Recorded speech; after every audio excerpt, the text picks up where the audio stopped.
KN. Hello mga master at mga lodi. Welcome back muli sa ating channel. Kwentong nobela, The Invincible. Tagalog translator, Andy Dors. Ika-32 na episode ng The Invincible. Hindi magagapi. Kabanata 311 hanggang 320. Tawag. I prick. I-click. I subscribe kwentong nobela, Kabanata 311. Ghost King Palace. Sa loob ng Ghost City, isang napakakapal na amoy ng dugo ang nananatili sa hangin. Ang mga palatandaan ng kamatayan at masaker ay lumitaw sa bawat sulok. Ang makamulto at masamang aura ay umalingaw-ngaw sa labas ng perimeter ng Ghost City, samantalang sa loob mismo ng lungsod, walang kahit isang maliit na bahagi ng dalawang ito ang matukoy. Ngunit alam ni Wang Xiaolong na hindi ito nangangahulugan na walang masasamang espiritu o diablo dito, tulad ng mga ito ay pinigil, selyado sa isang tiyak na lugar. Kapag nasira ang selyong ito, ang masasamang aura na iyon ay tiyak na magiging napakalaki. Ang laban ng Qi ni Wang Xiaolong ay dahan-daang tumatakbo sa kanyang mga ugat habang siya ay naglalakad sa mga lansangan, siya ay maingat at handa sa anumang biglaang paggalaw. Sa kabila ng kanyang lakas na lubos na pinahusay pagkatapos na pinuhin ang Earth Dragon Egg, umakyat sa tuktok ng Late Xiantian 10th Order. Ito ang Ghost City, isang lugar kung saan kahit ang mga Saint Realm expert ay maaaring mahulog anumang oras. Nagpatuloy si Wang Xiaolong sa parehong paraan sa loob ng higit kalahating oras, na natiling walang laman ang mga lansangan ng ibang tao. Maliban sa death aura sa himpapawid, ang tanging sumabay kay Wang Xiaolong ay ang umaalulong na hangin. Ang mga pinutol na paa, mga bangkay na walang ulo, at mga naputol na katawan ay malamang na resulta ng mga labanan sa pagitan ng mga disipulo ng iba't ibang sekta na nakapasok sa Ghost City 7 hanggang 8 araw na ang nakalipas, ang kanilang mga katawan ay hindi pa nabubulok. Inilatag ni Wang Xiaolong ang kanyang espiritual na pakiramdam sa paligid niya at nagpatuloy sa pagsulong ng may pag-iingat at pag-iingat. Sa oras na ito na narinig ang mahinang sigaw mula sa harapan, kahit mahina, naririnig pa rin ito ni Wang Xiaolong. Ito ay isang boses ng tao. Gumawa ng split-second decision si Wang Xiaolong at lumipad sa direksyon ng boses. Wala siyang nakita kahit isang buhay na tao mula nang tumuntong siya sa lungsod. Ito ay isang magandang pagkakataon para magtanong sa isang tao kung saan napunta ang mga disipulo ng sekta na pumasok sa Ghost City ilang araw na nakalipas. Hindi nagtagal, kasunod ng tunog ng boses, narating ni Wang Xiaolong ang ilang mga guho ng isang patio. Sa gitna ng bakuran, napunta siya sa tanawin ng isang dalagang maituturing na maganda, na natatakot na nagmamakaawa sa dalawang matipunong lalaki na may hawak na matalim na talim sa kanilang mga kamay. Nakikiusap ako, bitawan mo ako, basta't bitawan mo ako, pangako gagawin ko ang lahat. Walang katapusang pakiusap ng babae. Gagawin mo ba ang lahat para palayain ka namin? Ang lalaking nakaberdeng robe ay tumawa ng masama, hindi imposibleng bitawan ka, ang pang-ibabang bahagi ng Panginoon na ito ay matagal nang hindi nasisiyahan, pasayahin ang ibabang bahagi ng Panginoon na ito at maaari kong isaalang-alang na palayain ka. Tinuro niya ang pandiyang ang kanyang pantalon kung saan bumangon ang isang tolda. Pumagalpak ng tawa ang kanyang kasama. Ang babae ay nagmatigas na umiling, sinusubukang pigilan ang kanyang mga hikbi. Ang berdeng nakasuot na lalaki ay humakbang patungo sa babae, ang kanyang kamay ay brutal na hinawakan ang damit sa kanyang dibdib at pinunit ito, na naglantad sa kanyang jade white na mga suso. Nanginginig sa hangin, isa itong eksenang pumupukaw ng pagnanasa at pagnanasa. Sa pagmamasid sa eksena sa kanyang harapan, ang matipunong berdeng nakadamit na lalaki ay napalunok ng malakas sa pagnanasa. Muli siyang humakbang pasulong, gustong hawakan ang hita ng babae, ngunit isang matalim na liwanag ang kumikinang sa kanyang mga mata. Napahinto ang magkabilang kamay niya sa himpapawid, ng lalaki ang mga mata sa gulat kahit na bumagsak siya sa lupa sa sumunod na segundo. Si Wang Xiaolong ay nagpakita sa wasak na bakuran, sa harap ng 3 tao. Ang isa pang lalaki ay natarante nang makita ang bangkay ng kanyang kasama, ang kanyang natatakot na mga mata ay dumako sa mukha ni Wang Xiaolong.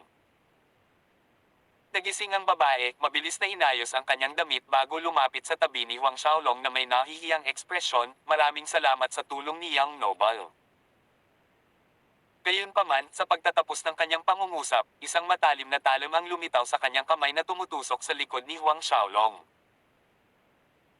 Kung mapuputol ang gulugad ni Huang Xiaolong, kasing lakas ni Huang Xiaolong, masusugatan siya ng husto kahit na paralisado sa lugar.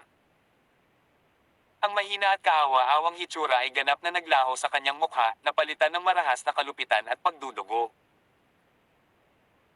Ang kanyang sadistikong tawa ay umalangaw sa tenga ni Huang Xiaolong, munting bata, ikaw lang ang may kasalanan sa iyong pagiging maingay, ngunit huwag kang mag-alala, iiwan ko ang iyong bangkay sa isang piraso. Ang matalim na talim ay nahulog mismo sa buto ng gulugad ni Huang Xiaolong. Sa sandaling ito, ang isa pang lalaki ay humagalpak ng tawa habang tinutusok ang kanyang espada sa dibdib ni Huang Xiaolong, mga masasakit na salita ang lumabas sa kanyang bibig, "Pump, hindi sumagi sa isip mo na talagang isang grupo tayo. 17 disipulo mula sa iba't ibang sekta ang namatay sa ilalim ng aming mga kamay bago ito, at ikaw ang ika-18. Ang 3 taong ito ay talagang isang grupo. Ang 3 taong kasabwat ay nag-show, lahat para akitin ang mga disipulo ng sekta tulad ni Huang Xiaolong, pinapatay sila kapag wala silang bantay, at kinukuha ang kanilang mga kayamanan. Tinulyapan ni Huang Xiaolong ang dalawang mukha, isang panunuya ang lumitaw sa kanyang mukha, ganun ba? Pareho nilang napansin na si Huang Xiaolong ay kalmado sa halip na humagulgol sa sakit at naalarma. Dalawang pares ng mga mata ang magkahiwalay na dumilat patungo sa kanyang gulugad at mga sugat, sa dibdib at napagtanto lamang na ang kanilang tinatawag na matalas na talim at espada ay huminto mismo sa balat ng binata, hindi man lang naghiwa sa balat ni Huang Xiaolong. Ito. Napatulala ang lalaki at babae. Paano ito nangyari? Ang unang salitang pumasok sa kanilang isipan ay, imposible.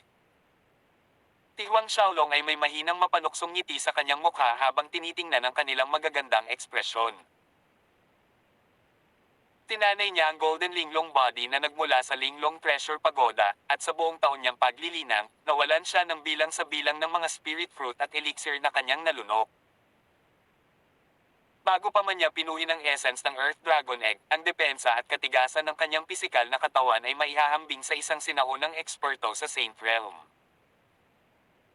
Ang karaniwang mga talim at espada ay walang paraan para saktan siya dahil hindi man lang nito masira ang balat ng kanyang balat. Ang matinding battle chi ay lumabas mula sa katawan ni Huang Xiaolong na tinaboy ang 2 tao. Ang kanilang matatalas na sandata ay tumalbog sa hangin at nabasag sa 12 piraso na nagkalat sa lupa. Inabot ni Huang Xiaolong, hinailan ng puwersa ng pagsipsip ang lalaki pabalik, habang ang lalamunan ay nasa palad ni Huang Xiaolong. Isang malamig na boses ang tumunog, ika-18. Ang mukha ng lalaki ay naging kulay ube habang siya ay nagpupumilit na sabihin, ngunit ang kamay ni Huang Xiaolong ay nagbigay ng bahagyang pagdiin, na agad na dumurog sa lalamunan ng lalaki at inihagis siya sa gilid ng walang ibang sulyap. Pagkatapos, tumalikod siya at hinarap ang babae. Dahil sa takot, nagmamadaling magmakaawa ang babae, "Young Noble, maawa ka, ah." Tila iyon, pinilit nila akong gawin ito. Galit na itinuro ng kanyang mga daliri ang bangkay ng 2 lalaki. Magsalita ka, saan nagpunta ang lahat ng mga disipulo ng sekta na pumasok sa Ghost City? Malamig na tanong ni Huang Xiaolong. Tila, nagtungo sila sa Ghost King Palace. Mabilis na sagot ng babae. Ghost King Palace. Umunat ang noo ni Huang Xiaolong. Tama, lahat sila ay pumunta sa Ghost King Palace. Ito ay nasa hilagang bahagi ng lungsod, ang Ghost King Palace ay ang tirahan ng Ghost King noong nakaraan, nabalitaan kung mayroong maraming mahahalagang kayamanan sa loob, mga diskarte sa paglilinang, mga kasanayan sa pakikipaglaban, kahit na ang Ghost King pellets na pinino mismo ng Ghost King. Mabilis na inilista ng babae ang lahat ng kabutihan bagay kay Huang Xiaolong. Pagkatapos ay tinanong ni Huang Xiaolong ang babae kung ano ang alam niya tungkol sa Ghost King Palace, at lahat ay nasagot ng matapat. "Young Noble, kaya mo bang Matapos sagutin ang huling tanong ni Huang Xiaolong, maingat na nagtanong ang babae, mga mata na naghahanap ng awa. Si Huang Xiaolong ay walang pakialam, ang kanyang kamay ay itinaas at ang isang daliri ay direktang nakaturos sa gitna ng mga kilay ng babae, na tumusok sa kanyang ulo gamit ang isang absolute soul finger, maaari kitang iwan ng isang buo na bangkay. Nahulog ang babae, nanlaki ang mga mata sa gulat, napahigis sa lupa na nakahantad sa langit ang mapuputing gatas na dibdib. Ghost King Palace. Pulong ni Huang Xiaolong sa sarili at lumipad patungo sa nasabing direksyon ng Ghost King Palace. Hindi nakakagulat na wala siyang nakitang sino man sa mga lansangan, bawat isa sa kanila ay sumugod sa Ghost King Palace. Kung gayon, si Zhao Chen at Yao Fei ay tiyak na nasa Ghost King Palace din nagmamadali si Huang Xiaolong, ang kanyang silhouette ay malabo lamang sa airspace ng Ghost City. Makalipas ang kalahating araw, nakarating siya sa nasabing lokasyon. Nakatayo sa himpapawid, tumingin si Huang Xiaolong sa kanyang harapan, kung saan ang mga istrukture ng palasyo ay kumakaway pataas at pababa sa linya ng abot tanaw sa isang komplikadong pattern. Napakalaki ng lugar na mahirap tansyahin, at sa itaas ng palasyo, ang mga aura ng multo at diablo ay sapat na kapal upang magkenden sa mga ulap ng multo at demonyo. Ito ang Ghost King Palace. Ang lugar kung saan nilinang ng Ghost King noong nakaraan. Tawag. I-prick. I-click. I-subscribe kwentong nobela. Hindi magagapi. Tagalog Translator, Andy Dors Kabanata 312. Paano kung makialam ako? Huminto sandali si Huang Xiaolong sa himpapawid bago lumapag sa isa sa maraming bubong ng palasyo. Dito, sa Ghost King Palace, nakita ni Huang Xiaolong na limitado ang kanyang espiritual na pakiramdam. Sa karamihan, ang kanyang espiritual na pakiramdam ay maaaring umabot lamang ng 100 metro, ngunit ang lugar ng Ghost King Palace ay napakalaki, 100 metro lamang na radius ng espiritual na kahulugan ay karaniwang kalabisan. Isang ideya ang sumagi sa kanyang isipan at isang patayong biyak ang bumukas sa kanyang luuyo, ang Eye of Hell. Totoo nga, ang Eye of Hell ay nakakakita ng mas malayo at mas malinaw kaysa sa kanyang espiritual na kahulugan sa makamulto na lugar na ito, kahit na sa pamamagitan ng ilang patong ng mga pader, nakita ni Huang Xiaolong kung ano ang nangyayari sa likuran nila ng walang sagabal. Gayunpaman, ito ay limitado lamang sa 1,000 metro sa radius. 1,000 metrong radius. Umiling si Huang Xiaolong. Sa totoo lang, hindi ganoon kalaki ang pagkakaiba ng 1,000 metro. Siya ay tumalon pababa mula sa bubong, lumapag sa lupa sa ibaba, ang pananatili sa bubong ay masyadong halatang target. Nang dumampi ang kanyang mga paa sa lupa, ang malakas na pagbabago-bago ng enerhiya ay nagmumula sa direksyon sa kanyang harapan. Sa paghusga mula sa antas ng pagbabago-bago ng enerhiya, ang dalawang taong nag-aaway ay, walang duda, mga eksperto sa kalahating santo. Higit pa rito, ang kanilang lakas ay bahagyang mas mataas kaysa sa matandang nakalaban niya sa Broken Tiger Reef. Tumalon si Huang Xiaolong patungo sa pinanggalingan. Hindi nagtagal ay nakarating na siya sa pinangyarihan. Ang dalawang taong nag-aaway ay dalawang mukhang binata, ang isa ay nakasuot ng pulang damit, habang ang kanyang kalaban ay nakasuot ng lila. Sa dibdib ng lalaking nakasuot ng pulang damit, may pattern ng dalawang ulo na mythical beast, isang bagay na nakita na ni Huang Xiaolong noon. Sa City of Myriad Gods, nakita niya ang parehong dalawang ulo na mythical beast sa robe ni Hiyun Sayong. Sa makatuwid, inakala ni Huang Xiaolong na ang binatilyong ito na nakasuot ng pulang damit ay mula sa Millennium City, at malamang, siya ay disipulo ni Hiyun Sayong. Samantalang ang binata na nakasuot ng lila, ang sagisag sa kanyang damit ay isang elepante. Elepante. Mukhang kabilang sa City of Myriad Gods ang isa pang binata, ang disipulo ni Luo Wujian. Si Luo Wujian, ang City of Myriad Gods, Castellan, isa rin sa nangungunang 10 eksperto sa Bedlam Lands. Mula sa pagmamasid sa labanan ng 2 taong ito, ang lakas ng disipulong ito ni Luo Wujian ay medyo mas mahusay kaysa sa disipulo ni Hiyun Sayong. Nagbanggaan ang mga kamao at bakas ng palad, umalangaw-ngaw ang tunog ng sumasabog na hangin. Bigla na lang, binago ng disipulo ni Luo Wujian ang kanyang paggalaw sa himpapawid, sumilip at hinampas ng palad ang likod ng disipulo ni Hiyun Sayong. Pu. Si Sun Haoran ay umubo ng isang subo ng dugo na bumagsak sa lupa. Nagtagumpay sa pananakit kay Sun Haoran, bumagsak si Wu Zhang sa lupa, tinitigin ang miserableng kalagayan ni Sun Haoran. Isang malisyosong pagnisi ang sumilay sa kanyang mukha. Sun Haoran, hindi mo inaasahan na dito ka mamamatay, tama ba? Pinunasan ni Sun Haoran ang dugo sa gilid ng kanyang bibig, walang takot sa kanyang mga mata. Kung mamatay ako, ipaghihiganti ako ni Master.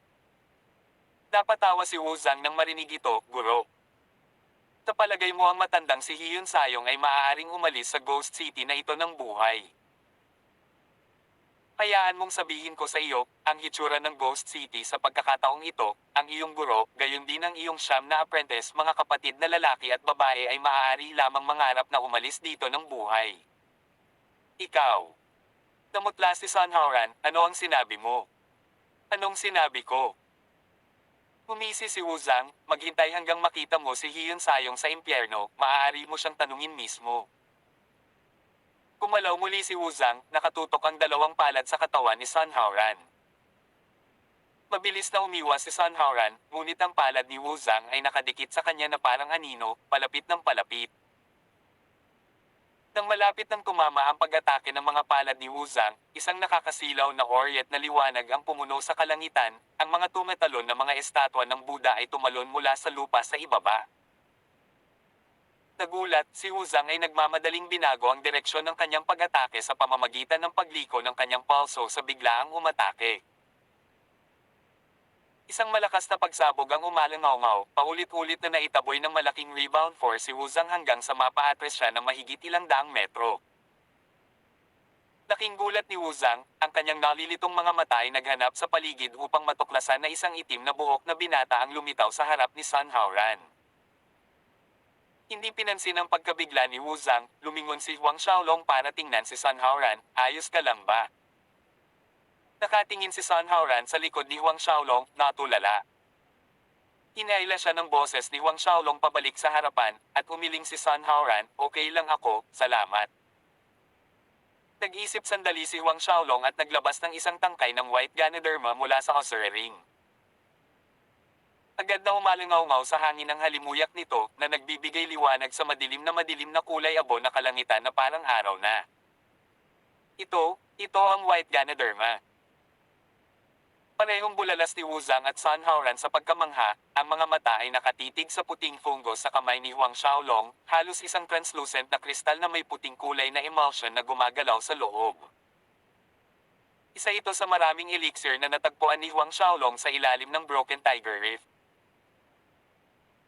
Ang 100 taong gulang na Ganoderma ay karaniwan, ngunit ang 1,000 taong gulang pataas ay bihira. Ang isang tangkay ng 10,000 taong gulang na Ganoderma ay itinuturing na wala na, hindi banggitin ang hari ng Ganoderma, ang white Ganoderma.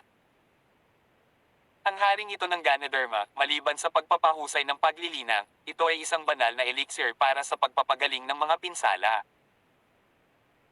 Bago ang dalawang pares ng nilalagnat na mga mata, ipinadala ni Huang Xiaolong ang white Ganoderma kay Sun Haoran na may banayad na pagtitik, eto, lunukan mo. Si Sun Haoran ay nakatingin kay Huang Xiaolong nang hindi makapaniwala. Nagdududa sa narinig niya, nagtanong siya, sigurado ka bang gusto mong lunukan ko itong puting Ganoderma? Tumango si Huang Xiaolong, may utang akong personal na pabor kay Senior He.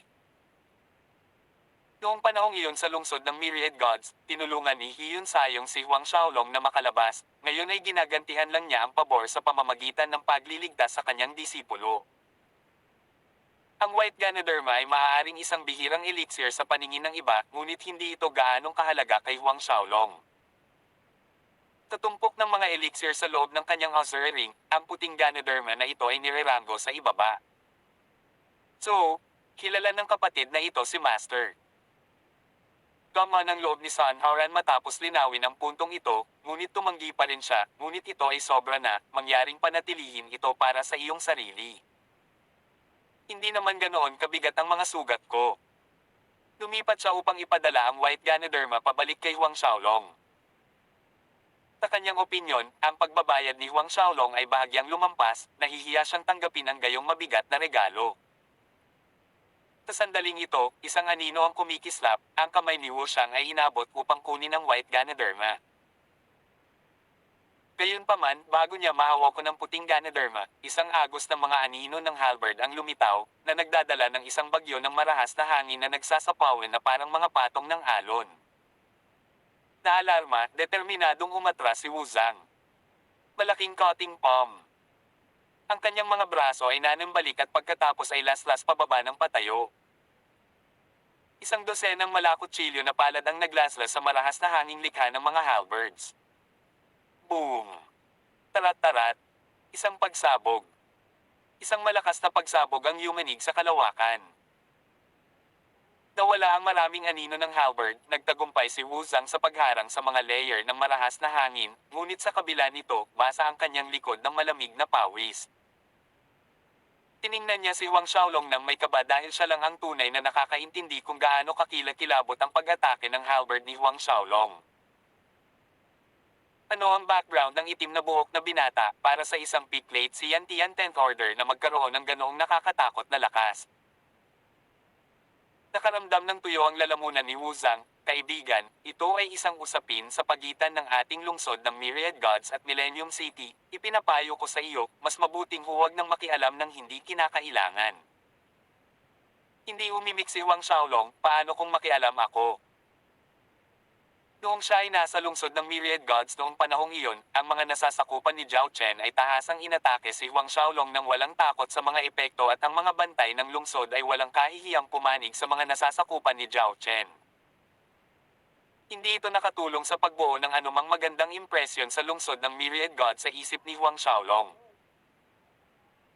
Nang marinig iyon, umiling si Wuzang, ang lakas ng kaibigang ito ay hindi masama, ngunit gayunpaman, mas mabuting huwag kang kumilos ng walang ingat kung hindi ay magdadala ka ng sakuna sa iyong pamilya. Ang mga salita ni Wuzang ay hindi walang laman na pagbabanta. Napakakaunting mga tao sa Bedlam Lands ang nangahas na makialam sa mga gawain ng City of Myriad Gods. Sa oras na ito, hinikayat ni Sun Haoren, "Kuya, umalis ka na." Nadama niya na hindi kailangang saktan ni Huang Xiaolong ang lungsod ng Myriad Gods dahil sa Millennium City, hindi alintana kung may utang si Huang Xiaolong sa kanyang master o hindi. Tawag. I-prick. I-click. I-subscribe kwentong nobela. Hindi magagapi. Tagalog Translator, Andy Dors Kabanata 313. Ghost King Sutra. Nang makitang hinikayat din siya ni Sun Haoran na huwag makialam, umiling si Huang Xiaolong, lihim na nag-iisip, bilang isang tao, ano ang takot, at ano ang dapat katakutin. Hindi man lang siya natatakot sa Deities Templar, ay yumuko siya sa isang City of Myriad Gods. Nang makita ni Wuzang si Huang Xiaolong na tahimik, agad niyang ipinalagay na si Huang Xiaolong ay natatakot sa lungsod ng Myriad Gods, power at naghanda na umatras at hindi niya mapigil ang mapangiti, nakikita ng kaibigang ito ang katotohanan at gumawa ng pinakamatalinong desisyon, upang mapanatili ang sarili ang pinakamaliwanag na daan.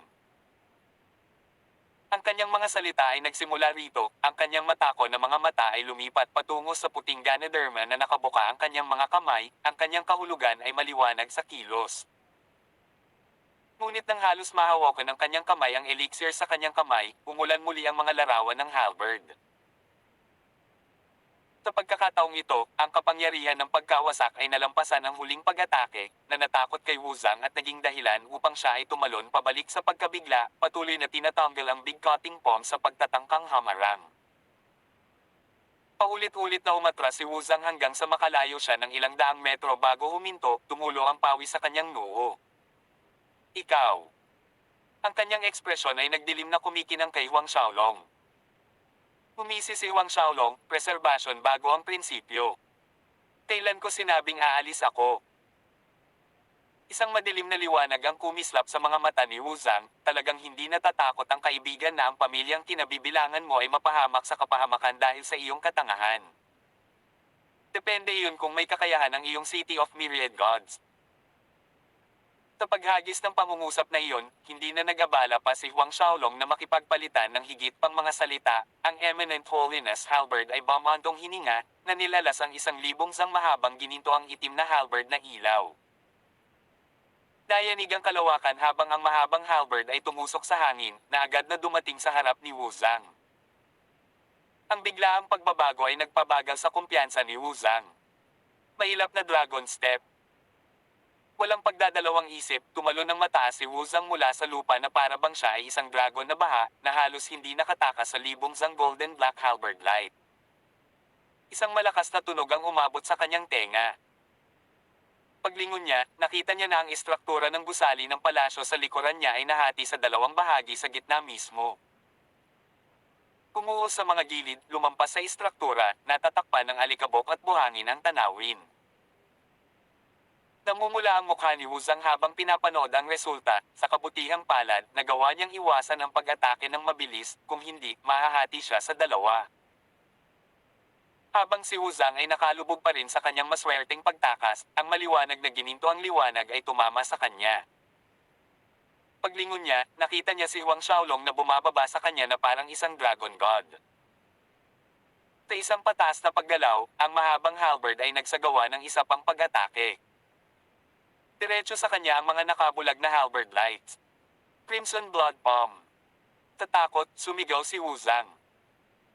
Dumobol ang laki ng kanyang mga palad, naging pulang-pula ng dugo, bumagsak pababa patungo kay Huang Xiaolong.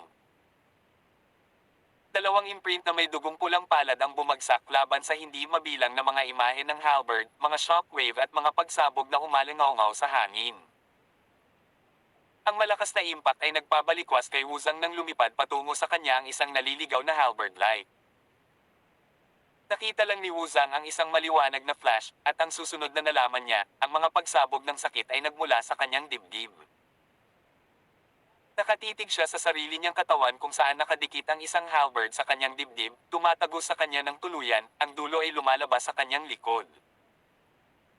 Malamig ang ekspresyon ni Huang Xiaolong habang hinailan niya ang Eminent Holiness halberd bago lumapag sa lupa. Bumagsak ang dugo na parang ulan sa lupa mula sa mataas na altitude habang bumagsak si Wu Zhang. Natarante si Sun Haoran habang pinagmamasdan niya si Wu Zhang na bumabagsak mula sa langit. Sa puntong ito, alam na alam niya na si Wu Zhang ay nasa dulo ng kanyang lubad, ang kanyang buhay ay hindi malayong mapatay. Pamilyar siya sa lakas ni Wu Zhang, siya ay isang rurok ng half-saint, ang pangalawang disipulo ni Castellan ng lungsod ng Myriad Gods. Sa loob ng maraming siglo, wala pang kalaban na nagawang talunin siya o sapat na malakas para maging karibal. Ngunit ngayon, talagang namatay si Wu Zhang sa mga kamay ng isang piplate si Yantian 10th Order. Bukod dito, ito ay isang bagay lamang ng ilang mga welga. Mula sa simula hanggang sa wakas, si Wu Zhang ay hindi kailanman nagkaroon ng pagkakataong lumaban. Habang tumatakbo ang mga kaisipang ito sa isipan ni Sun Haoran, sa kabilang panig, pilit na bumangon si Wu Zhang. Mga mata na puno ng makamandag na kasamaan, pinandilatan niya si Huang Xiaolong, ang paus niyang boses ay parang, "Ikaw. Magsisisi ka. Hindi ako taong nagsisisi sa mga bagay-bagay." Ang malamig na tingin ni Huang Xiaolong ay nakadirekta kay Wu Zhang.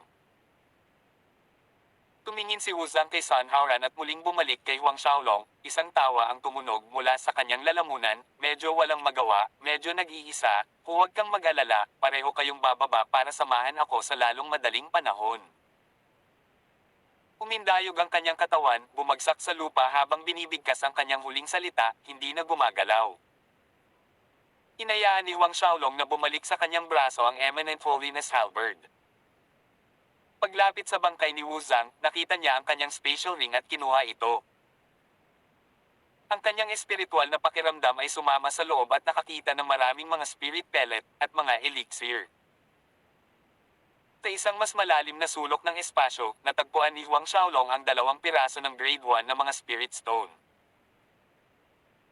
Ang mga spirit pellets ay halos nasa grade 8 at grade 9, kung ito ay dati, si Huang Xiaolong ay natutuwa, gayunpaman, ang mga grade ng item na ito ay hindi makapasok sa kanyang mga mata ngayon. Para sa mga elixir, sa Azure Ring ni Huang Xiaolong ay may mga elixir na higit sa 30,000 taong gulang. Gayunpaman, sa pagkakaroon ng mga bits na walang oras, kaya inihagis ni Huang Xiaolong ang spatial na singsing sa kanyang Azure Ring. Sa pagtingin sa bangkay ni Wuzang, gamit ang kanyang kamay, isang bukol ng tunay na essence fire ang bumagsak sa bangkay, na sinunog ang katawan bago kumurap ang isa. Sa huli, isang tumpok na lamang ng kulay abong-abo ang natitira. Nasaksihan ng takot sa kislap ng apoy na iyon, si Sun Haoran ay lumunok ng may kaba. Muli, ang kanyang kaalaman sa mga bagay ay hinamon. Hindi pa niya ito nakita o narinig dati, anong uri ng apoy na pinalapot mula sa labanan Chi ang maaaring maglaman ng ganoong kapangyarihan. Ang pisikal na katawan ng isang kalahating santo ay walang alinlangan na malakas, napakalakas na hindi ito masusunog ng isang karaniwang apoy ng labanan ng Chi, kahit na ang mga buhok sa balat ng katawan ng kalahating santo, kaya dapat kalimutan ng isa ang tungkol sa pagsunog ng buong katawan. Tumalikod si Huang Xiaolong at naglakad patungo kay Sun Haoran. Noon lang nagising si Sun Haoran mula sa kanyang pagkatulala, medyo nauutil, maraming salamat sa tulong ni B-Brother. Ang Nagel iligtas na biyayang ito, ako, si Haoran, ay aalalahanan sa aking puso. Kamuling pagharap kay Huang Xiaolong, may pagpipitagan sa kanyang mga mata, maging siya ay nabigong mapansin ang mga banayad na pagbabago sa kanyang kilos. Napangiti si Huang Xiaolong sa sinabi ni Sun Haoran. Umiling-iling na sabi niya, "No need, nasabi ko na rin na I'm just repaying senior his favor. Ngayon, lunokon mo itong puting Ganoderma, tutulungan kitang pagalingin ang iyong mga sugat." Oo. Tinanggap ni Sun Haoran, hindi naglakas loob na tumanggi. Kaya, nilamon ni Sun Haoran ang White Ganoderma, samantalang si Huang Xiaolong ay tumakbo sa kanyang battle chi. Ang dalawang palad ay nakadikit sa likod ni Sun Haoran, tinutulungan si Sun Haoran sa pagpino sa mga benepisyong panggamot ng elixir. Sa tulong ni Huang Xiaolong, makalipas ang 3 oras, ganap na nasipsip ni Sun Haoran ang gamot. Maraming salamat, kuya. Muling itinaas ni Sun Haoran ang kanyang mga kamay bilang pasasalamat kay Huang Xiaolong. Matapos pinuhin ang White Ganoderma, nalaman niya na hindi lamang gumaling ang lahat ng kanyang mga sugat, maging ang mga nakatagong sugat ng mga lumang sugat ay nawala, at ang kanyang battle chi ay mas masigla kaysa dati. Huwag mo nang banggitin. Nagtanong si Huang Xiaolong, alam mo ba kung nasaan si Senior sa oras na ito? Umiling si Sun Haoran, nahiwalay ako kay Master at sa iba pang apprentice brothers, hindi ko alam kung nasaan si Master o ang mga kapatid ko, pero, base sa sinabi ni Wu Zhang dati, na si Luo Wujian ay pagpaplano ng isang bagay na nakakasira kay Master. Siguradong nasa mapanganib na sitwasyon si Master ngayon. Naging balisa si Sun Haoran. Umalis muna tayo sa lugar na ito. Iminungkahi ni Huang Xiaolong. Tumanggo si Sun Haoran bilang pagsang-ayon. Dahil doon, lumipad ang dalawa, umalis sa eksena. Sa pagkakataong ito, nang lumitaw ang Ghost City, pumunta ba dito sina Senior He at Luo Wujian? Habang lumilipad, nagtanong si Huang Xiaolong. Oo, maliban sa aking Master at Luo Wujian, narito rin si Senior Yang Yi mula sa Imperial Saber City at Ghost Bear Senior Wang Kun. Idinagdag ni Sun Haoran, dahil may chismis na nagsasabi na sa pagkakataong ito, ang sutre na nilinang ng Senior Ghost King ay lalabas sa Ghost City. Saber Emperor Yang Yi. Ghost Bear Wang Kun. Nagulat si Huang Xiaolong, 4 sa 10 nangungunang eksperto sa Bedlam Lands ang naruroon. Hindi makatitiyak na wala sa natitirang 6 ang hindi dumating, hindi lang alam ni Sun Haoran. Ganoon ba kalakas ang Ghost King Sutre na ito? Tanong ni Huang Xiaolong. Nakakit talaga ng Ghost King Sutra ang 4 sa mga nangungunang eksperto sa Bedlam Lands dito. Ang mga eksperto sa antas ni Hyun Sayong ay tiyak na hindi nagkukulang sa mga top-grade cultivation techniques. Mataimtim na tumango si Sun Haoran, talagang makapangyarihan ang Ghost King Sutra. Ang sutra ay nahahati sa 10 yugto, at ayon sa mga alamat, hanggat ang isang tao ay naglilinang hanggang sa ika-9 na yugto, sila ay hindi magagapi at may hindi maisip na mahabang buhay, hanggang sa punto ng immortalidad. Tawag. I-prick. I-click. I-subscribe kwentong nobela. Hindi magagapi. Tagalog Translator, Andy Dors Kabanata 314. Junior brother ni Saint King. Walang talo. Hanggang sa punto ng immortalidad. Nang marinig ang labis na papuri ni Sun Haoran sa Ghost King Sutra, hindi mapigilan ni Huang Xiaolong na mapangiti sa loob. Noong taong iyon nang makuha niya ang Osere Tactics, ang kanyang master na si Ren Huaquang ay sumulat din sa unang pahina ng Manual Osere Tactics, Invincible Throughout. Sa maraming taon ng cultivation, naunawaan ni Huang Xiaolong ang isang bagay, ang cultivation technique ay hindi ang pinakamahalagang aspeto, ngunit ang tao mismo. Kung gayon, alam mo ba kung anong yugto ang narating ng Haring Ghost sa kanyang buhay? Tanong ni Huang Xiaolong. Ipinaliwanag ni Sun Haoran, sinabi, noong taong iyon, ang Senior Ghost King ay umabot sa ikapitong yugto ng Ghost King Sutra. Kahit na ito ay ikapitong yugto pa lamang, sa gitna ng anim na hari, ang lakas ng Senior Ghost King ay pumangalawa, maging ang ikatlong ranggo na Senior Herculean King ay minsang natalo ng Ghost King. Kung ang Senior Ghost King ay umabot sa ikawalong yugto, marahil kahit ang Senior Saint King ay hindi niya magiging kalaban. Santo Hari. Ang numero unong master ng sinaunang panahon. Lihim na nagulat si Huang Xiaolong, hindi niya inaasahan na ang tinatawag na Ghost King Sutra na ito ay napakaganda. Sa ikapitong yugto pa lamang, nakuha ng Ghost King ang pangalawang posisyon sa gitna ng anim na sikat na hari noong panahong iyon. Narinig mo na ba ang tungkol sa isang eminent holiness noong panahong iyon? Biglang naisip si Huang Xiaolong, tinanong niya si Sun Haoran. Eminent holiness. Si Sun Haoran ay may pagtataka sa kanyang mukha na nakatingin kay Huang Xiaolong, hindi ko inaasahan na malalaman ni brother ang tungkol sa eminent holiness. Sa katunayan, ang banal na kabanalan na ito ay ang junior brother ng Saint King. Ang junior brother ni Saint King. Si Huang Xiaolong naman ay nagulat. Ang pinuno ng anim na hari, ang junior brother ni Saint King. Huang Xiaolong ay hulaan na ang eminent holiness ay magiging isang sikat na master sa kanyang sariling karapatan, ngunit ang eminent holiness bilang junior brother ng Saint King ay tila lampas sa kanyang imahinasyon.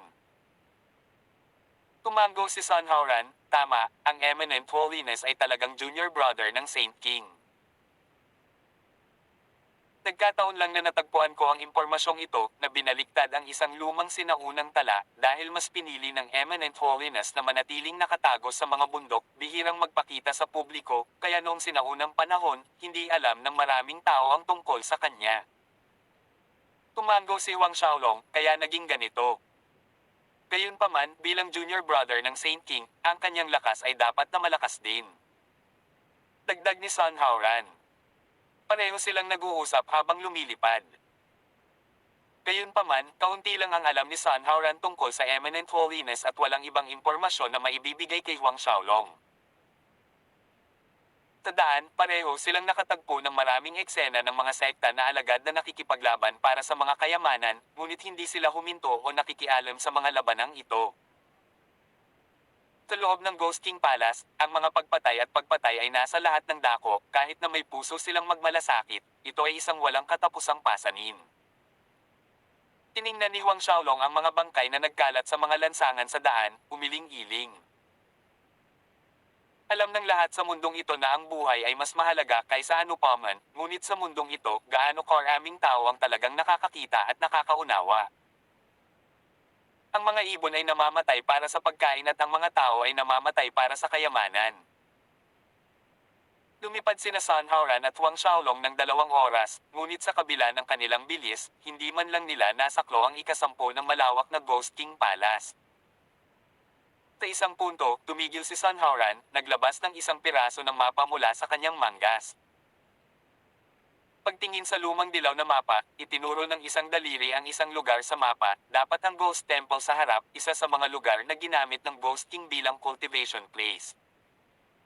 Brother Huang, dapat ba tayong pumunta at tingnan doon? Tumango si Huang Xiaolong bilang pagsang-ayon, mabuti. Kung tutusin, hindi siya pamilyar sa Ghost King Palace na ito at dahil ang Ghost Temple na iyon ay isa sa mga lugar kung saan nilinang ng Ghost King ang nakaraan, tiyak na mayroong mahalagang bagay sa loob. Nang makitang pumayag si Huang Xiaolong, lumipad si Sun Haoran, patungo sa Ghost God Temple.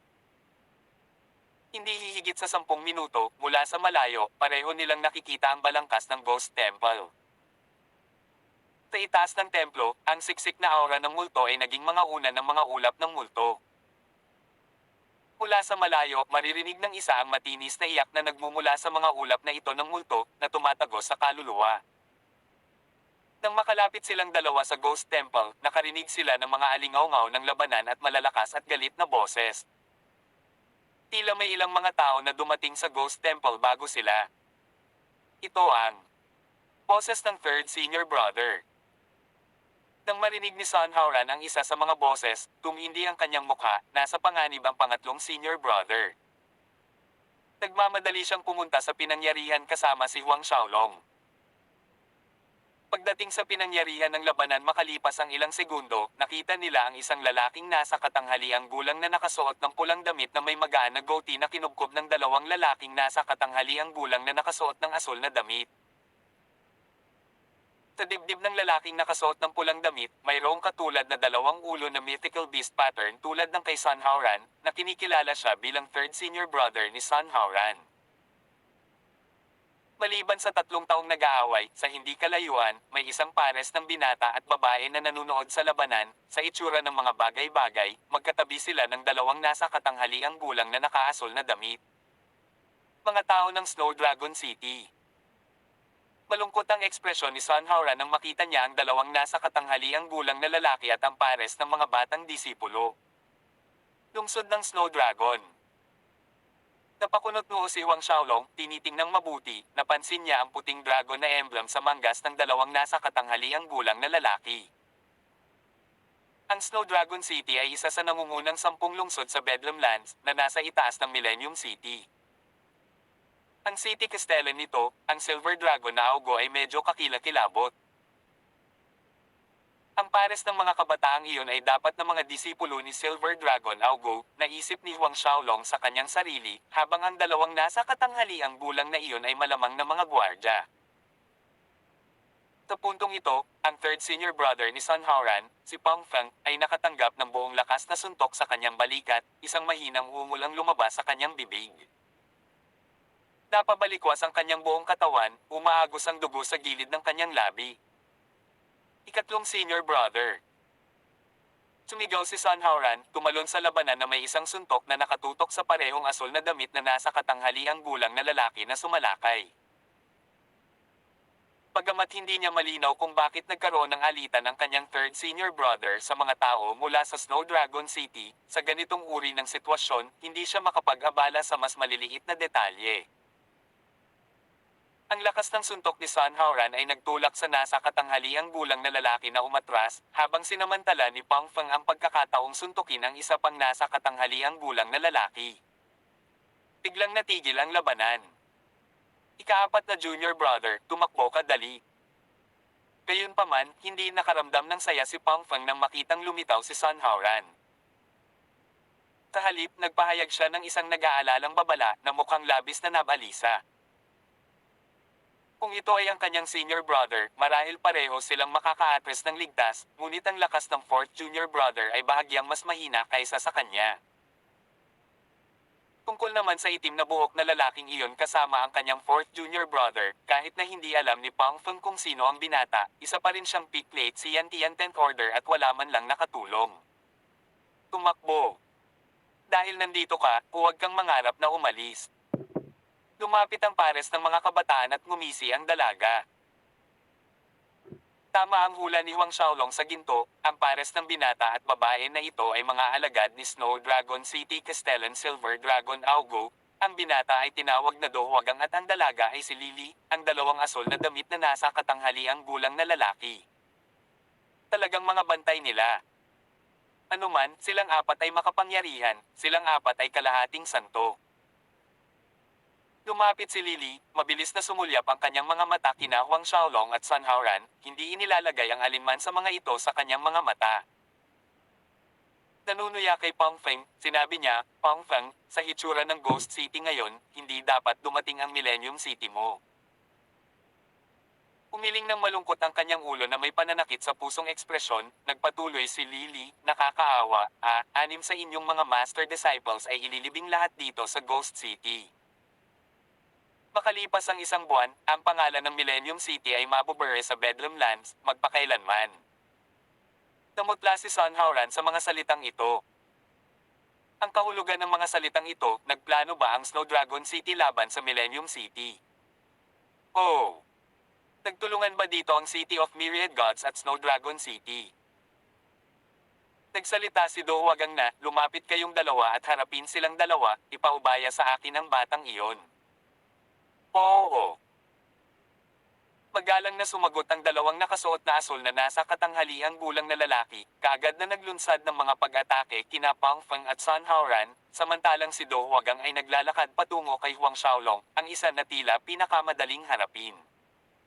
Tawag. I-prick. I-click. I-subscribe kwentong nobela.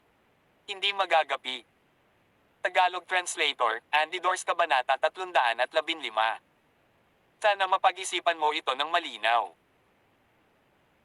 Huminto si Do Huagang sa harap ni Huang Xiaolong, binigyan siya ng isang beses na sulyap mula ulo hanggang paa habang umihiling, "Brat, hindi naging madali para sa iyo na umabot ng ganito, ikaw ay isang pitlate, si Yan Tian 10th Order ay nangangahulugan na ang iyong hindi masama ang talent. Kung masusunod mo ang isang magaling na master, baka may magandang kinabukasan ka, pero sayang, nagtago ka sa ilalim ng maling puno, kaya dito ka lang mamamatay ngayon." Dahil dumating si Huang Xiaolong kasama si Sun Haoran, bahagyang nakatayo sa likuran ni Sun Haoran, natural na ipinapalagay ni Do Huaguang na si Huang Xiaolong ay nakatali sa Millennium City, na nagsisilbing subordinate ni Sun Haoran. Si Huang Xiaolong ay sumagot lamang ng isang matigas na salita, "Talaga." Tumawa si Do Huagang habang pinapanood ang kawalan ng ekspresyon ni Huang Xiaolong, talagang, maliban na lang kung may nangyaring milagro. Huwag mag-aksaya ng oras sa mga salita, mabilis na alagaan ang batang iyon. Sa tabi ng Do Huagang, naiinip na si Lily. Kung gayon, makakaharap nating apat sina Pang Feng at Sun Haoran. Tumango si Do Huagang, hindi na nag-aksaya ng oras sa kalokohan. Ang kanyang katawan ay kumikislap, lumapit kay Huang Xiaolong sa isang iglap, ang kanyang palad ay tumama, dumiretso sa puso ni Huang Xiaolong. Ang isang kalaban na namatay sa isang solong welga ay walang kahulugan. Sa madaling paglutas kay Huang Xiaolong, umiling si Do Huagang nang may paghamak. Ngunit muli, hindi siya nagulat. Sa kanyang lakas, mangangailangan ito ng isang himala para sa isang napakalaking pickplate si Yan Tian 10th Order para makaiwas sa kanyang atake. Gayunpaman, sa susunod na sandali ay napansin niyang may hindi tama dahil parang tumama ang kanyang kamay sa isang sinaunang malamig na bakal, isang mahinang kirot ang nanggaling sa kanyang palad. Itinaas ni Do Huagang ang kanyang ulo upang makita si Huang Xiaolong na nakaharap sa kanya na may parehong walang pakialam na ekspresyon, hindi gumagalaw, nakatayo sa parehong lugar. Bago siya makarecover, isang surge of energy na nagpabilis ng kanyang puso ay sumabog mula sa katawan ni Huang Xiaolong. Nagmadali si Do Huagang na tumalon pabalik, ngunit huli na siya ng isang hakbang. Ang anino ng isang halberd ay tumusok sa hangin at malinis na tumago sa isa sa kanyang mga balikat, na nag-iwan ng isang haligi ng dugo sa landas nito. Isang masakit na ungol ang kumawala sa lalamunan ni Do Huagang habang siya ay umatras sa gilid ni Lily, na nakatitig kay Huang Xiaolong ng may galit at pag-aalala. Sa kabutihang palad, ngayon lang siya umiwas, kung hindi, hindi ang balikat niya ang nabutas, kundi ang puso niya. Nakarinig ng masakit na ungol na nagmumula kay Do Huagang, si Lily, na nakalubog sa panunood ng labanan sa kabilang panig kasama sina Pang Feng at Sun Haoran, ay hindi maiwasang tumingin. Nang makita ang malaking sugat sa balikat ni Do Huagang, nagulat siya. Maging sina Pang Feng at Sun Haoran ay hindi napigilang ipagsapalaran ang isang mabilis na sulyap sa gilid ni Huang Xiaolong. Maliban kay Sun Haoran, ang iba ay nabigla. "Basura, ni hindi mo na kaya ang isang pickplate si Yan Tian 10th Order?" Nang hamupa ang pagkabigla, binetukan ni Lily si Do Huagang. Pulang-pula ang mukha ni Do Huagang, ngunit hindi siya naglakas loob na manligaw kay Lily, kaya't mapang-asar lang siyang magdahilan, napakalakas ng brat na ito. Malamig na bamantong hininga si Lily, lumingon kay Huang Xiaolong, "Brat, mukhang minamaliit ka namin kanina, sa hindi inaasahan, may kakayahan ka." Sa kanyang opinyon, bagamat nasugatan si Do Huagang dahil sa kawalang ingat, ang kakayahang masaktan siya ay itinuturing pa rin na mabuti. Bibigyan kita ng pagkakataon, basta't makipagtulungan ka sa amin, patayin pareho sina Pang Feng at Sun Haoran at isumite sa amin, sa Snow Dragon City, irerekomende kita sa aking guro. Kung talagang mahusay ang iyong talento, sino ang magsasabing hindi ka rin tatanggapin ng aking guro bilang isang disipulo? Sabi ni Lily, kitang-kita ang superiority sa boses niya. Siya ay may pagmamalaking naniniwala na ang pain na ito ay sapat na nakatutokso. Sa Bedlam Lands, gaano karaming mga mahuhusay na henyo ang masisira ang kanilang mga ulo sa pakikipaglaban para sa pagkakataong matanggap bilang isang disipulo sa ilalim ng kanyang guro, ang Silver Dragon na si Augu, ngunit nabigo ang mga taong iyon na masulyapan siya, bukod pa sa pagkilala sa kanya. Ang ilan sa mga henyong ito ay lumuhad pa sa harap ng Blood Dragon Mansion sa loob ng 10 araw at 10 gabi, patuloy na yumuko, ngunit lahat ng ito ay walang kabuluhan dahil hindi pa rin sila nagkakaroon ng pagkakataon. Ngayong nagalok siyang ipakilala siya sa kanyang guro, ito ay parang isang panaginip na natupad sa maraming tao. Pag-uwi ng aking katapatan sa Snow Dragon City.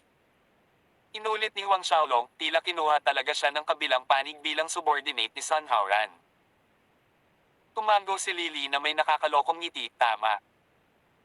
Pagkatapos ay nagdagdag siya ng isa pang pangungusap, ang ganitong uri ng pagkakataon ay dumarating lamang, sana ay pag-isipan mo itong mabuti. Umiling si Huang Xiaolong sa loob. Minsan lang dumating ang ganitong pagkakataon. Para irekomende siya kay Silver Dragon Augu. So, pinag-isipan mo ba itong mabuti? Nang makita si Huang Xiaolong na nanatiling tahimik ng ilang oras, nagtanong si Lily. Paano ito, bibigyan din kita ng pagkakataong mag-isip ng mabuti, ibinalik ni Huang Xiaolong ang mga talaan na yan, isang pagkakataon lang dumarating, sana ay pag-isipan mo ito.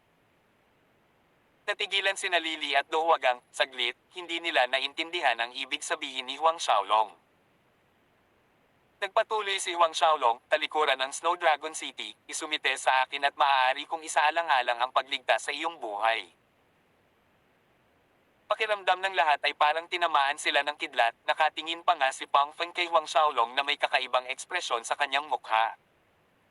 Wala ba sa isip niya ang batang ito? Nilinggan niya si Sun Haoran, ang tingin sa kanyang mga mata ay halatang nagtatanong kung may mali sa utak ng batang ito. Samantalang ang galit ay sumabog mula kina Lily at Do Huagang, na katulad ng isang bulkan, na sumiklab sa langit mula sa kaibuturan ng kanilang mga puso, lalo na si Lily. Isang nakakatakot na layunin ng pagpatay ang sumabog mula sa kanya, at sa paligid niya, isang bagyo ng kulay itim na mga snowflake ang biglang nagsimulang bumagsak. Anong sinabi mo? Ang mga mata ni Lily ay matalas, matalim habang nakatutok kay Huang Xiaolong, bawat pantig ay sumirit sa kanyang mga labi. Siya ang pinakapaboritong disipulo ni Silver Dragon Augu, na nagtataglay ng isang kilalang katayuan sa Snow Dragon City, na may hindi mabilang na mga henyo ng sect disciple na nanliligaw sa kanya, pinaulanan siya ng mga papuri, ang lahat ng narinig niya ay magagandang salita. Sa Snow Dragon City, maaari niyang tawagan ang hangin at ulan sa isang salita, ngunit ngayon, isang parang langgam na pag-iral ng isang pickplate si Yantian 10th Order Brat ang nangahas na sabihin sa kanya na talikuran ng Snow Dragon City at magpasakop sa kanya. Magiging subordinate niya. Sa pinakamahirap na termino, isang alipin. Ito ay kahihiyan. Puro, kubad na kahihiyan. Hindi mo ba narinig ng malinaw? Hindi pinansin ni Huang Xiaolong ang layuning pumatay na bumubulwak mula sa mga mata ng kabilang panig, isa lang ang pagkakataon, pinag-isipan mo ba itong mabuti? Nang matapos ang pangungusap ni Huang Xiaolong, isang galit na hiyaw ang nahati sa hangin. Umikot-ikot si Lily, nagtipon ng isang marahas na bagyo kasama siya sa gitna, na parang hanging dragon, na umiikot patungo kay Huang Xiaolong. Si Huang Xiaolong ay nanatiling kalmado habang pinapanood ang galit na pag-atake, siya ay naging physic at handa na para sa labanan. Makapal, siksik na aura ng pagpatay ang natipon sa paligid niya, dalawang higanting itim na pakpak ang nakalabas mula sa kanyang likod habang ang Eminent Holiness Halberd sa kanyang kamay ay tiyak na sinaksak. Nangyayanig na kabundukan, nagliligpit na dagat. Ang mga anino ng halberd ay umabot sa milyon-milyon, isang mabangis na unos ang nagtipon tulad ng tsunami, bumangga kay Lily marahas na bagyo ng hangin. Ang windstorm ay nawala at ang balingkinitang katawan ni Lily ay umikot ng madali, tulad ng isang dragon sa malawak na dagat, pinaliit ang distansya sa pagitan nila, ang kanyang mga palad ay patag at tuwid na parang dulo ng mga talam, tumutusok patungo sa dibdib ni Huang Xiaolong. Dragon Breaking Hand. Natigilan si Sun Haoran habang pinapanood ang hakbang na ito, na nababalisa, Brother Huang, mag-ingat ka. Dragon Breaking Hand. Ang mga mata ni Huang Xiaolong ay nanlamig, ang kanyang mga kamay ay naging mga kuko na napunit patungo sa kalaban. Ang libo-libong mga demonyo ay umungol, ang aura ng Diablo ay nagkulimlim sa kalangitan. Ozure Demon Claw. Sa sandaling lumitaw ang Ozure Demon Claw, ang mga Diablo at multo na umaaligid sa itaas ng templo ay nakaramdam ng paghila, isang atraksyon, na lumilipad patungo sa kuko sa ibaba, na pinalakas ang lakas ng pag-atake. Habang pinagmamasdan ng matayog na maitim na kuko na bumabalot sa kanyang ulo, namutla si Lily.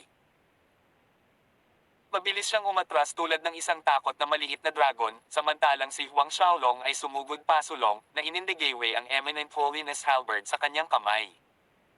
Halberd Galaxy. Hindi mabilang na mga anino ng halberd ang bumaril, kumikinang ng maliwanag tulad ng mga bumabagsak na bulalakaw sa takip silim. Tawag. I prick. I-click. I subscribe kwentong nobela. Hindi magagapi. Tagalog Translator, Andy Dors Kabanata 316. Puting Phoenix. Sa pagmamasid sa hindi mabilang na mga anino ng halberd na umuulan tulad ng mga bulalakaw, ang takot ay bumalot sa mga mata ni Lily. Ang magkabilang kamay niya ay sunod-sunod na hinampas ang Dragon Breaking Hand. Maaaring wakasan ng Dragon Breaking Hand ang anumang pag-atake sa kalagitnaan at ito ang husay na ipinagmamalaki ng Snow Dragon City Castellan, Augu. Sa tuwing gagamitin ito ni Lily laban sa kanyang mga kalaban, ito ay gumana ng 10 beses sa 10, ngunit sa pagkakataong ito, ang kasanayan ay tila nawala ng husay. Nagmamasid siya, nanlalaki ang mga mata sa pangamba at pagkabigla, habang ang mga anino ng halberd ay tumagos sa dingding na hadlang ng Dragon Breaking Hands na parang mga bulalakaw sa kalangitan, na lumalaki sa harap ng kanyang mga mata sa isang iglap. Ang mga anino ng halberd ay bumagsak sa kanyang katawan na parang malakas na ulan. Puff! Napabalikwas ang kanyang katawan matapos hampasin ng malalakas na alon, malakas na bumagsak sa sahig na may kasamang boom. Ang lahat ng ingay at tunog sa paligid ay namatay sa pag-crash.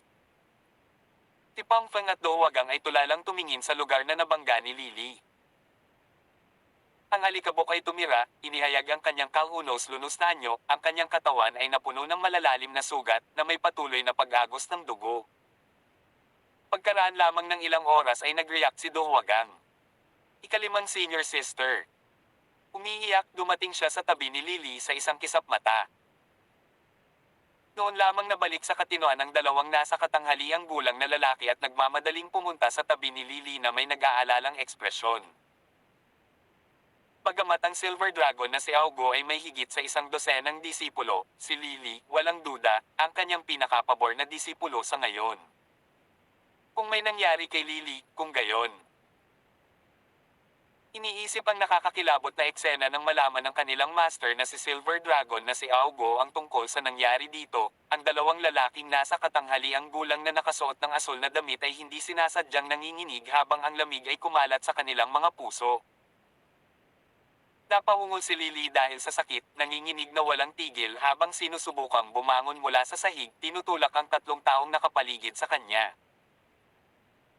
Sa pagtingin kay Huang Xiaolong, ang pangamba sa kanyang puso ay makikita sa kanyang mga mata, ngunit ang higit pa ay galit, pagkagalit, kahihiyan, at matinding galit. Siya ay isang half-saint warrior, ang kanyang master ay ang Silver Dragon na si Augo. Sa kanyang level cultivation level, sa ilalim ng Saint Realm, ang bilang ng mga half-Saint Realm warrior na makakatalo sa kanya ay hindi lalampas sa 10, ngunit sa kabila nito, isang Picklate Tian 10th Order insect ang nagawang masaktan siya ng husto. Pinakamataas na late Tian ika-10 utos. Nag-aapoy ang mga mata ni Lily, ang kanyang makamandag na mga mata na nakatutok kay Huang Xiaolong ay puno ng puot, mula pagkabata hanggang ngayon, walang nang-ahas na saktan ako. Walang sino man. Gusto kitang patayin. Papatayin kita. Ang nakakapasong puting apoy ay dumaloy mula sa kanyang katawan na nagninangas at isang malaking phoenix ang lumitaw sa kanyang likuran. Nangungunang baitang 12 martial spirit. Puting phoenix. Ito ang martial spirit ni Lily, at dahil sa kanyang martial spirit at talento, siya ang pinakagustong disipulo ni Silver Dragon Augo. Ang White Phoenix ay lumipad sa itaas ng ulo ni Lily, nagpakawala ng tugtog na sigaw mula sa sinaunang panahon, niyanigang langit at lupa at naglalakbay ng higit sa 100 milya. Ang mga puting apoy ay umalangaw sa paligid ni Lily, na nagmumula sa isang malakas na kapaligiran at mapilit na presyon sa kanya bilang sentro, na kumalat sa 4 na direksyon. Tipang Feng at ang iba pa ay namangha habang nakatingin sila ng walang imak. Ang maraming sugat na dulot ng Eminent Holiness Halberd na tumusok sa kanyang laman ay nagsara sa bilis na nakikita ng hubad na mata, sa wakas ay walang iniwang peklat. Lumutang si Lily sa himpapawid, ang malamig at nakamamanghang mga mata ay nakatitig kay Huang Xiaolong. Brat, nagulat ka na ako ang may pinakamataas na grade 12 martial spirit na White Phoenix, di ba? Hayaan mong sabihin ko sa iyo, ang White Phoenix ay may sagradong puting apoy, gaano man kalubha ang aking mga pinsala, hindi ako mamamatay. Ipapaalam ko sa iyo kung gaano kalokohan ang ginawa mong pananakit sa akin. Pagsisisihan kita, papaluhod sa iyo kanina, nagmamakaawa ako. Habang nagsasalita si Lily, mas nagiging magulo ang kanyang emosyon, sinira ng matinding puot ang kanyang katinoan. Kung ikukumpara sa pagkabigla ni na Pang Feng at Sun Haoran matapos makita ang White Phoenix martial spirit ni Lily, si Huang Xiaolong ay mas composed. Not to mention a top grade 12 martial spirit, kahit na isang top grade 13 martial spirit ang lumitaw sa harap niya, hindi siya kukurap. Noong taong iyon, sa Duanwen Imperial City Battle, nakipag-away siya kay Exi Puti, na nagtataglay ng first rank grade 13 martial spirit, Black Flame Phoenix, ngunit sa huli, hindi ba siya ang nanalo? Ang Black Flame Phoenix ay 2 grado na mas mataas kaysa sa White Phoenix na ito. Ang galit sa puso ni Lily ay tumaas matapos makita ang walang pakialam na ugali ni Huang Xiaolong matapos niyang tawagin ang kanyang White Phoenix. Makajos na White Phoenix Claw. Sumigaw si Lily, ang kanyang katawan ay itinulak pasulong sa direksyon ni Huang Xiaolong. Ang anino ng malaking puting claw imprint ay nahulog kay Huang Xiaolong mula sa itaas. Bago dumating ang kuko, ang siksik na aura ng pagpatay na natipon sa paligid ni Huang Xiaolong ay sumabog sa isang salvo, na pinanipis ang kanyang kahangahangang momentum. Nang malapit ng mapunit ng kuko ni Lily si Huang Xiaolong, napabuntong hininga si Huang Xiaolong. Sa harap ng nagtatakang mga mata ni na Pang Feng, Sun Haoran, Du Huagang, at ng 2 lalaking nasa katanghaliang gulang na nakasuot ng asul na damit, isang matunog na dagindong ng dragon ang umalangaw sa kalangitan na may paglitaw ng isang higanting itim na dragon sa itaas ng ulo ni Huang Xiaolong. Primordial. Divine Black Dragon. Sumigaw ng malakas sina Pang Feng at Sun Haoran. Hindi sumagi sa isip ng sino man na ang martial spirit ni Huang Xiaolong ay magiging Primordial Divine Dragon, isang pinakamataas na baitang 12 Black Dragon. Pagamat pareho silang itinuturing na pinakamataas na baitang 12 martial spirit, ang mga dragon ay itinuring na bahagyang mas malakas kaysa sa mga phoenix.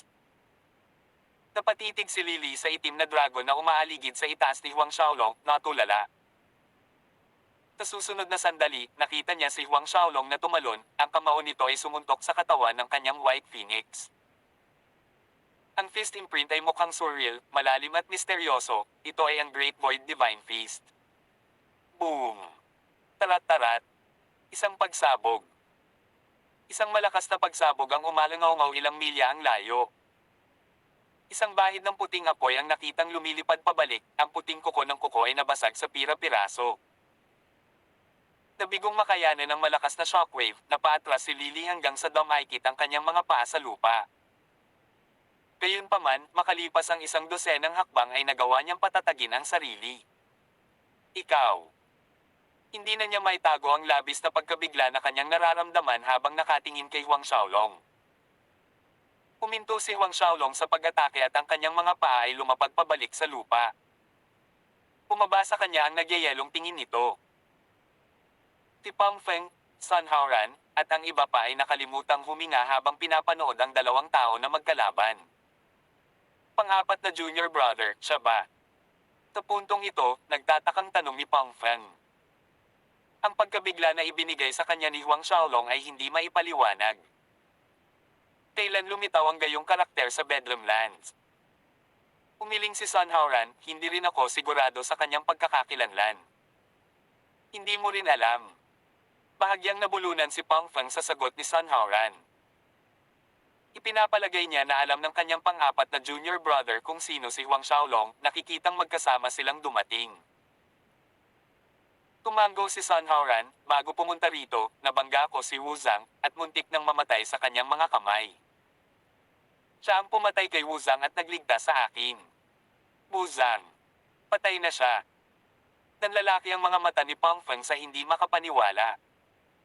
Muling tumango si Sun Haoran, binibigyang diin, na matay siya. Tatlong galaw. Tatlong galaw. Si Pang Feng ay nakatayo sa gulat na katahimikan sa lugar.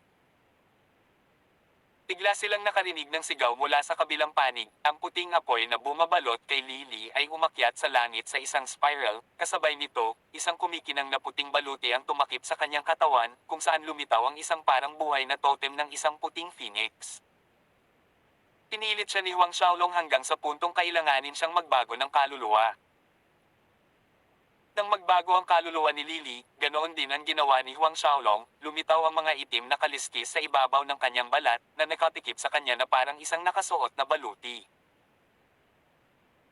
Matulis na mga spike ang nakahanay sa kahabaan ng kanyang mga braso, ang mapula-pula na itim na enerhiya ay bumabalot sa kanya, na katulad ng isang tunay na dugong primordial na banal na dragon, isang demonyong Panginoon. Dalawang malakas na sagupaan ang nagpabalik kay Pang Feng sa realidad.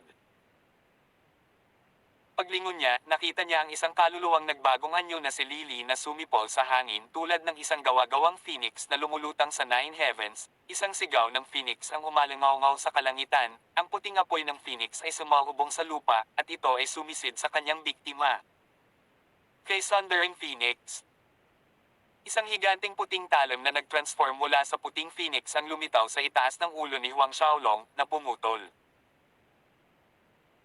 Habang papalapit ang puting talam, itinaas ni Huang Xiaolong ang Eminent Holiness Halberd sa kanyang mga kamay, at sa isang pagpitik ng kanyang palso, isang windstorm ng mga anino ng halberd ang tunneled paitaas, tulad ng whirlpool sa malalim na dagat. Paghuhugas ng langit, paglipat ng lupa. Ang talam ng puting phoenix ay nasa daanan ng abyssal whirlpool ng halberd storm. Ang mga metal na tunog ng mga sagupaan ay umalangaw-ngaw at ang mga piraso ng blades at halberds ay nawala. Sa gitna ng bagyo, isang maningning na haligi ng liwanag ang sumabog, na pumailang lang sa itaas. Ang Eminent Holiness Halberd ay katulad ng isang banal na dragon na bumubulusok mula sa malalim na dagat, diretsyong tumago sa dibdib ni Lily. Isang malungkot na sigaw ang naghiwa-hiwalay sa hangin, na sinamahan ng mga perlas ng pulang dugo, na tumalsik sa katawan ni Pang Feng at ng iba pa. Si Lily ay itinapon sa malayo, bumagsak sa isang halijing bato. Tawag. I-prick. I-click. I-subscribe kwentong nobela. Hindi magagapi. Tagalog Translator, Andy Dors Kabanata 317. Kabanata 317. Ang halijing bato ay nag-crack at gumuho sa graba, gamulong sa sahig, binaon si Lily sa ilalim. Ikalimang senior sister. Namula ang mukha ni Do Huagang sa resulta, sa isang kisap mata, lumitaw siya sa itaas ng gusali ng palasyo. Sa isang pagwawalis ng kanyang palad ay hinaipan niya ang bato at graba mula kay Lily, sinandok siya, pagkatapos ay damapo siya sa gilid. Ang dalawang asul na nakasuot na nasa katanghaliang gulang na mga gwardya ay sumugod din sa gilid ni Lily. Nang makita nila ng malapitan ang laki ng sugat ng halberd sa kanyang dibdib, silang tatlo ay napabuntong hininga. Ito ay isang matalim na sugat, sa tuloy-tuloy, walang tigil na pag-agos ng dugo. Ang mas ikinasindak nila ay nasa mga gilid ng kanyang sugat, ang mga balahibo ng itim na apoy ay kinain ang kanyang laman at maging ang sagradong puting phoenix na apoy ay hindi epektibo laban sa kanila, kaya nabigong pagalingin ang pinsala ni Lily. Ito. Si Do Wagwang at ang dalawang lalaki ay nahirapang paniwalaan ang kanilang nakikita. Isang silweta ang napunit patungo sa kanila, nagindayog ng mahabang halberd at lumikha ng isa pang nakakatakot na bagyo ng mga anino ng halberd. Tumingin ang tatlong tao at nakita si Huang Xiaolong na itinutok ang kanyang halberd sa kanila. Si Do Wagang o ang dalawang lalaki ay hindi nang ahas na harapin ang mapanganib na mukhang halberd ng direkta. Sa kanilang sandali ng pag-aalinlangan, ang halberd ay tumusok na sa lalamunan ni Lily. Dahil tinulungang bumangon ni Do Huagang at ng mga nasa katanghaliang gulang na mga lalaki, bumaba ang mga mata ni Lily, nakatingin sa mahabang halberd na nakadikit sa kanyang lalamunan. Nahihirapang bamuka ang bibig niya, ikaw, ang nangahas na patayin ako. Hindi niya akalain na isang araw ay mamamatay siya sa kamay ng isang siyantiyanan. Mas mabuti pa, hindi niya naisip ang kanyang kamatayan. Dahil sa pag-iral ni Silver Dragon Augo, napakaraming tao sa Bedlam Lands ang nangahas na patayin siya. So paano kung patayin kita? Sumagot si Huang Xiaolong nang walang anumang pagbabago sa kanyang ekspresyon, sinabi ko na, mayroon lamang isang pagkakataon. Pagkatapos ay hinailan ng kanyang kamay ang Eminent Holiness Halberd, tumabi sa malayo.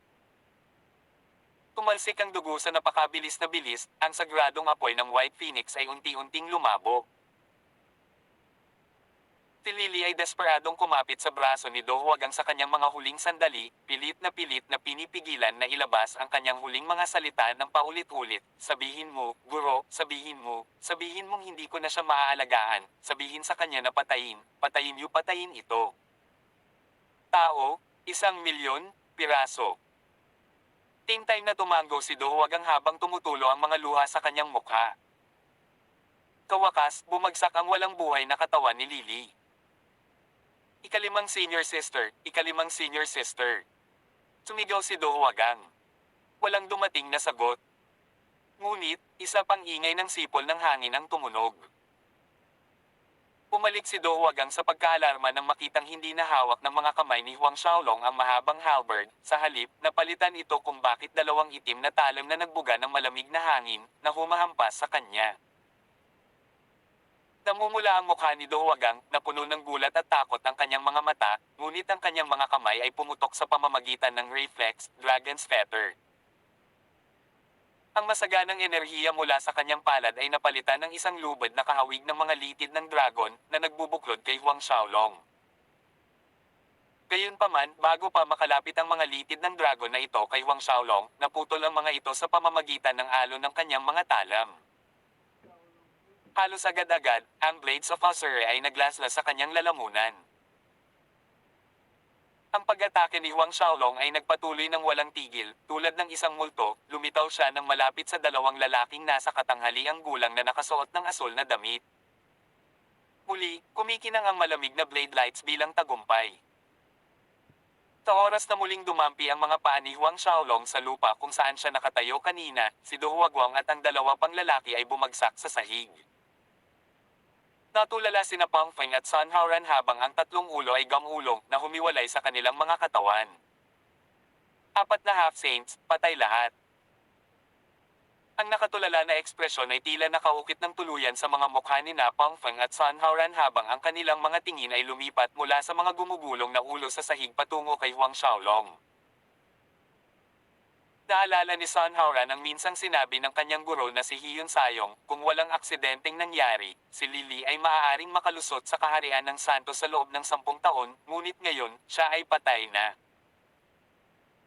Nang makitang tapos na ang lahat, bumalik ang Blades of Azure sa mga braso ni Huang Xiaolong at naglakad siya patungo sa apat na katawan, kumuha ng apat na special na singsing mula sa bawat isa sa kanila.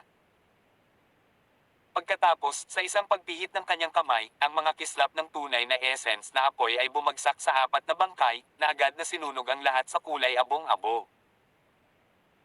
Nakita na ni Sun Haoran si Huang Xiaolong na ginagawa ang parehong bagay noon, kasama ang bangkay ni Wu Zhang, sa makatuwid, hindi na siya nagulat sa pagkakataong ito. Si Pang Feng, gayunpaman, ay huminga ng malalim habang pinapanood ang pamilyar na mga aksyon ni Huang Xiaolong sa pakikitungo kay Lily at sa iba pang tatlong katawan, na naging abo sa isang iglap. Isang malamig na panginginig ang dumaloy sa kanyang likuran. Matapos sunugin ang apat na katawan, si Huang Xiaolong ay naglakad papunta kina Pang Feng at Sun Haoran, na ang mga iniisip ay bumalik sa kasalukuyan matapos maramdaman si Huang Xiaolong na papalapit sa kanila. Habang pinagmamasdan si Huang Xiaolong na papalapit, si Pang Feng ay kinabahan at medyo nangangamba, hindi alam kung paano kumilos. Third senior brother, hayaan mo akong ipakilala sa iyo, ito ay si Brother Huang. Nagsalita si Sun Haoran at ipinakilala si Huang Xiaolong kay Pang Feng. Pagkatapos, mamahaling kay Huang Xiaolong, sinabi niya, Brother Huang, ito ang aking pangatlong senior brother, Pang Feng. Nagmamadaling sumulong si Pang Feng, Brother Huang, maraming salamat sa iyong nakapagliligtas na biyaya. Ngumiti si Huang Xiaolong, sumagot, huwag mo itong banggitin. Magalang na sagot ni Pang Feng, na medyo nambobola. Pangatlong senior brother, alam mo ba kung nasaan si Master at ang panganay na senior brother? Tinanong ni Sun Haoran si Pang Feng na nagpapakita ng pagkabalisa, maaaring nasa panganib si Master at ang panganay na senior brother sa mismong sandaling ito. Nag-aalala rin si Pang Feng, kalahating araw na ang nakalipas, nahiwalay ako sa kanila, kaya hindi ko rin alam kung nasaan sila ngayon. Ngunit sa huling pagkakataon na nakita ko si eldest senior brother, patungo siya sa mas malalim na lugar ng Ghost King Palace. Ang mas malalim na lugar ng Ghost King Palace. Sumigaw si Sun Haoran, tara na tayo doon. Habang sinasabi niya ito, tumingin siya kay Huang Xiaolong, nagtatanong, Brother Huang, ano ang plano mo? Sasamahan kita. Mataimtim na sagot ni Huang Xiaolong. Ayon sa paliwanag ni Sun Haoran kanina, sa pagkakataong ito, malamang na lumitaw ang Ghost King Sutra sa mas malalim na bahagi ng Ghost King Underground Palace. Nagpa siya si Huang Xiaolong na sumama sa kanila upang tingnan ang palasyo sa ilalim ng lupa upang makita kung maaari niyang makuha ang kanyang mga kamay sa Ghost King Sutra Cultivation Technique. Pagamat hindi na niya kailangan ng isa pang cultivation technique, magiging kapaki-pakinabang pa rin kung makakakuha siya ng ilang mga insight mula dito. Ang Ghost King Sutra, may pagkakataon na naglalaman ito ng mga talaan at pag-unawa ng Ghost King sa kanyang mga taon ng paglilinang. Ang pinakamagandang resulta ay makuha ang Ghost King Dan na ang Ghost King ay nagpino sa kanyang sarili. Ayon sa mga sabi-sabi, ang Ghost King na ito na si Dan ay lubos na makikinabang sa mga gustong makapasok sa Saint Realm. Parehong natuwa sina Pang Feng at Sun Haoran na magpapatuloy si Huang Xiaolong sa kanila. Brother Huang, pagkatapos ay aalis na tayo. Tanong ni Sun Haoran. Tumango si Huang Xiaolong. Ang mga kayamanan sa Ghost Temple ay ninakawan ng malinis ng grupo ni Lily, kaya hindi na nila kailangan pang tuklasin ang Ghost Temple. Pagkatapos ng lahat, ang lahat ng apat na spatial ring ay kinuha ni Huang Xiaolong. Lumipad silang tatlo sa isang direksyon, patungo sa mas malalim na Ghost King Palace.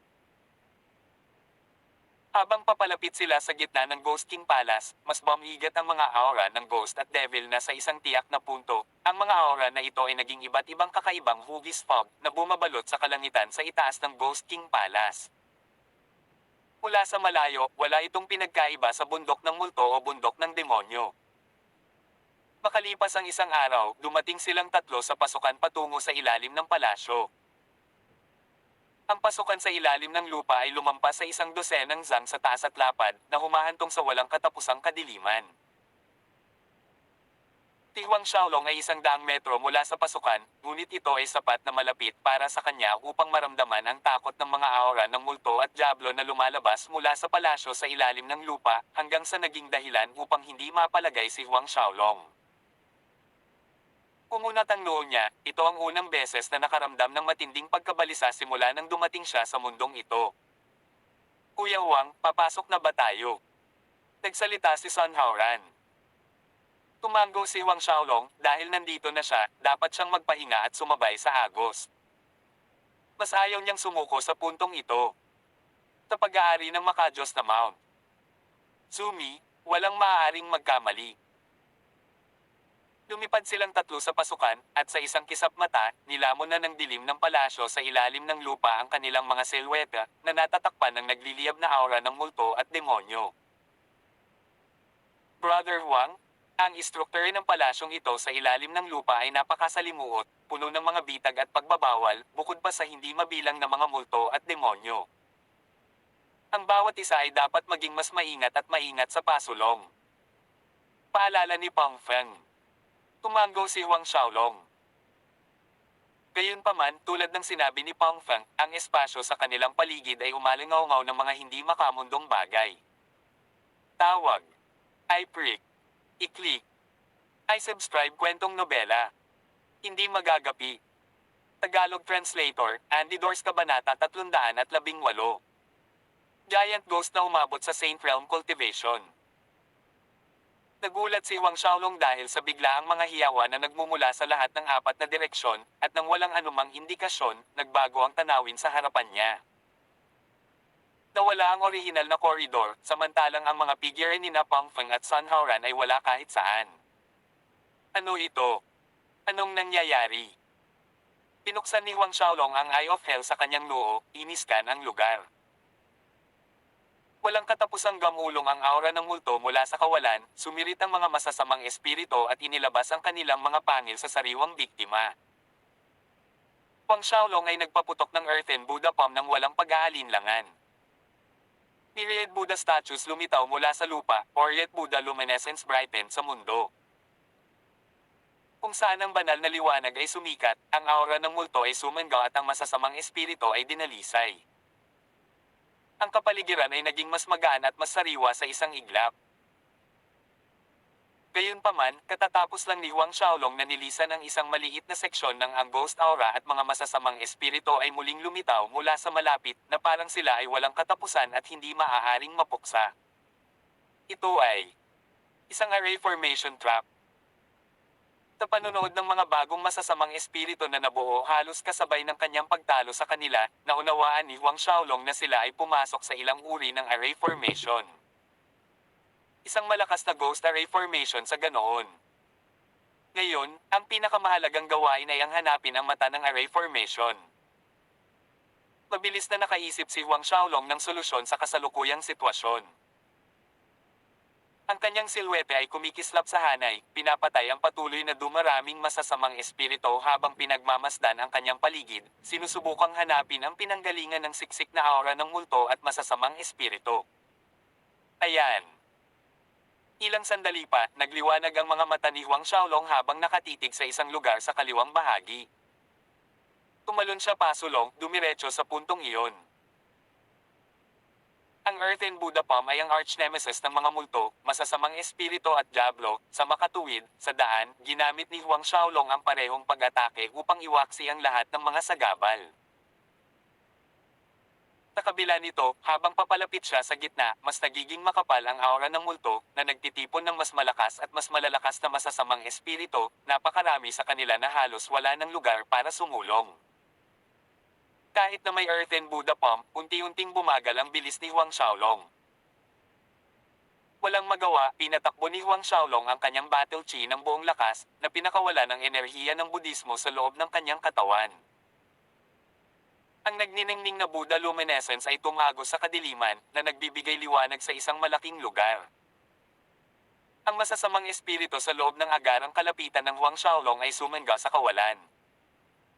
Muling bumilis si Huang Xiaolong patungo sa mata ng array formation. Makalipas ang 20 minuto, nakarating siya sa isang maluwang na bulwagan. Sa gitna ng maluwag na bulwagan, 1 metro ang taas na watawat ay nakadikit sa sahig. Ang ibabaw ng watawat ay may nakasulat na hieroglyph ng masasamang espiritu, samantalang sa manipis na itim na flagstaff, mga kakaibang simbolo ng anting-anting ay nakaukit.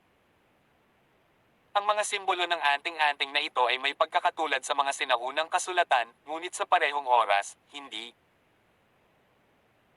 Ang makamulto na aura ay walang katapusang tumalsik mula sa ibabaw ng watawat, ang mga masasamang espiritu na umaaligid sa paligid ay damang-dama, katulad ng walang katapusang dumadagandong na ulap ng mga lobo.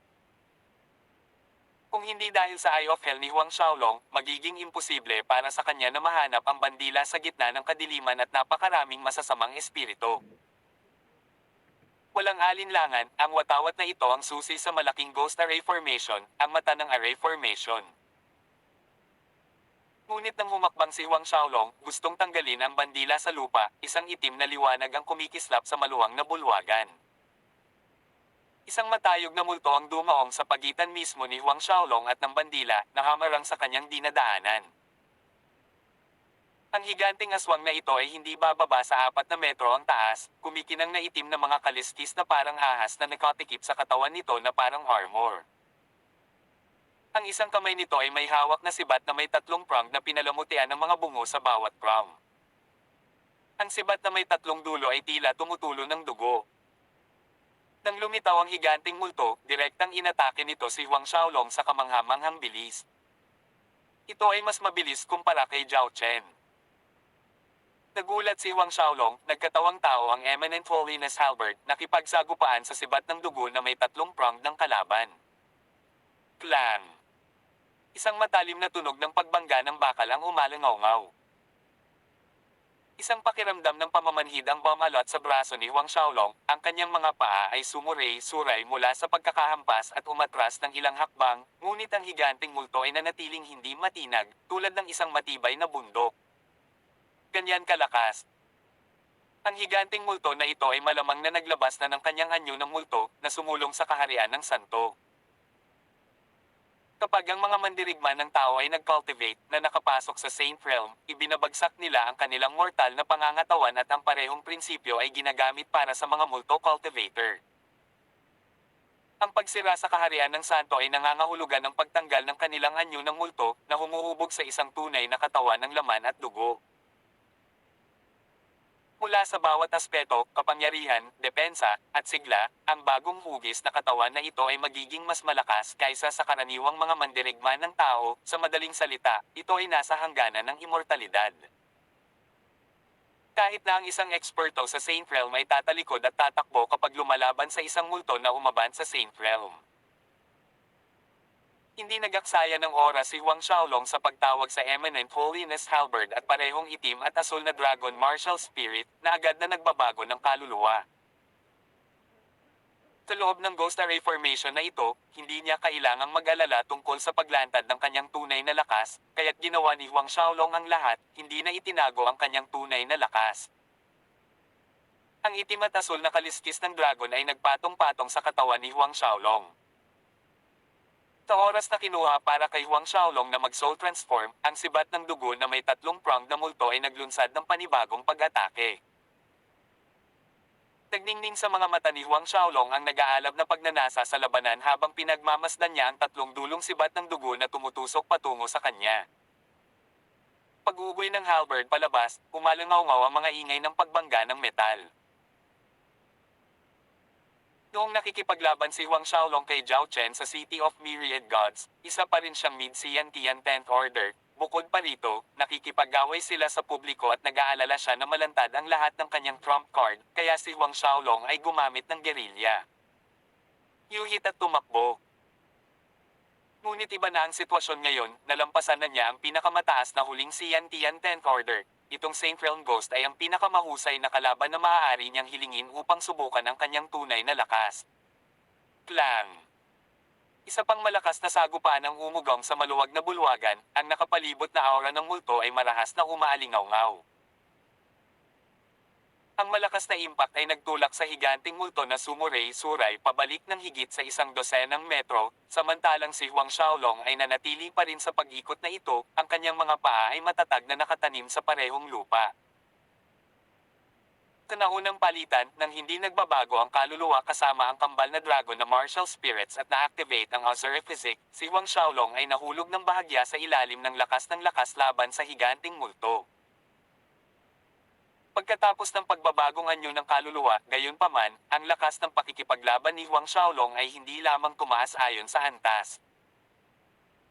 Kung may naririto para saksihan si Huang Xiaolong na talagang pinipilit pabolaikan ang isang multo na pumasok sa kaharian ng santo, malamang na hindi nila alam kung ano ang iisipin. Matapos itaboy ang higanting multo, tumalon si Huang Xiaolong, ang Eminent Holiness Halberd sa kanyang kamay ay umuuyod palabas.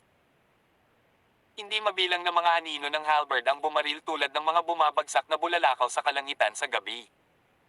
Halberd Galaxy. Huli na para umiwas, lahat ng pag-atake ng halberd ay tumama sa katawan ng higanting multo. Sa sobrang sakit, nagpakawala ito ng paos na sigaw, ang katawan nito ay bumagsak sa isa sa mga haligi sa dulong bahagi ng bulwagan, na yumanig sa buong istruktura. Ang pagtama ng isang mahalagang welga sa higanting multo, si Huang Xiaolong ay hindi nakaramdam ng tuwa, ang isang multo na matagumpay na nakapasok sa kaharian ng santo ay halos hindi matatalo ng ganoon kadali. Tamang-tama, makalipas ang ilang sandali, ang higanting multo ay ibinaba ang kanyang mga paa at ibinalik ang katawan nito sa isang kinatatayuan, umuungal na galit. Ang mga mata nito ay naging pulang-pula, na tila umaalingaw-ngaw sa tatlong dulong sibat ng dugo sa kanyang kamay, na kumikinang sa isang matingkad na nakakatakot na pula. Muli itong sumugod upang salakayin si Huang Xiaolong. Nagulat si Huang Xiaolong nang makitang ang kanyang buong puwersang pag-atake ng Halberd Galaxy ay nag-iwan lamang ng mga light injuries sa katawan nito. Hindi ba medyo nakakatakot ang depensa ng isang Saint Realm Ghost para maabot ang level na ito? Sa kabutihang palad, ang isang Saint Realm Ghost, hindi tulad ng isang taong Saint Realm Warrior, ay hindi makakabuo ng isang Saint Realm Space sa kanilang GC, kung hindi, magiging mahirap para kay Huang Xiaolong na harapin ang higanting aswang na ito. Nang makita ang pag-atake ng higanting multo na papalapit, itinulak ni Huang Xiaolong ang halberd sa kanyang mga kamay, at sa pag-ikot ng mahabang hawakan, isang energy vortex ang umikot sa himpapawid. Paghuhugas ng langit, pagbabaligtad ng lupa. Nabuhol sa energy vortex, ang higanting multo ay natisod at sinamantala ni Huang Xiaolong ang pagkakataon. Ang Eminent Holiness Halberd ay dumiretso sa vortex center papunta sa dibdib ng higanting multo. Isang nag-aalalang alulong ang nagmula sa higanting multo, ang katawan nito ay itinapon mula sa pagkakasalubong ng energy vortex.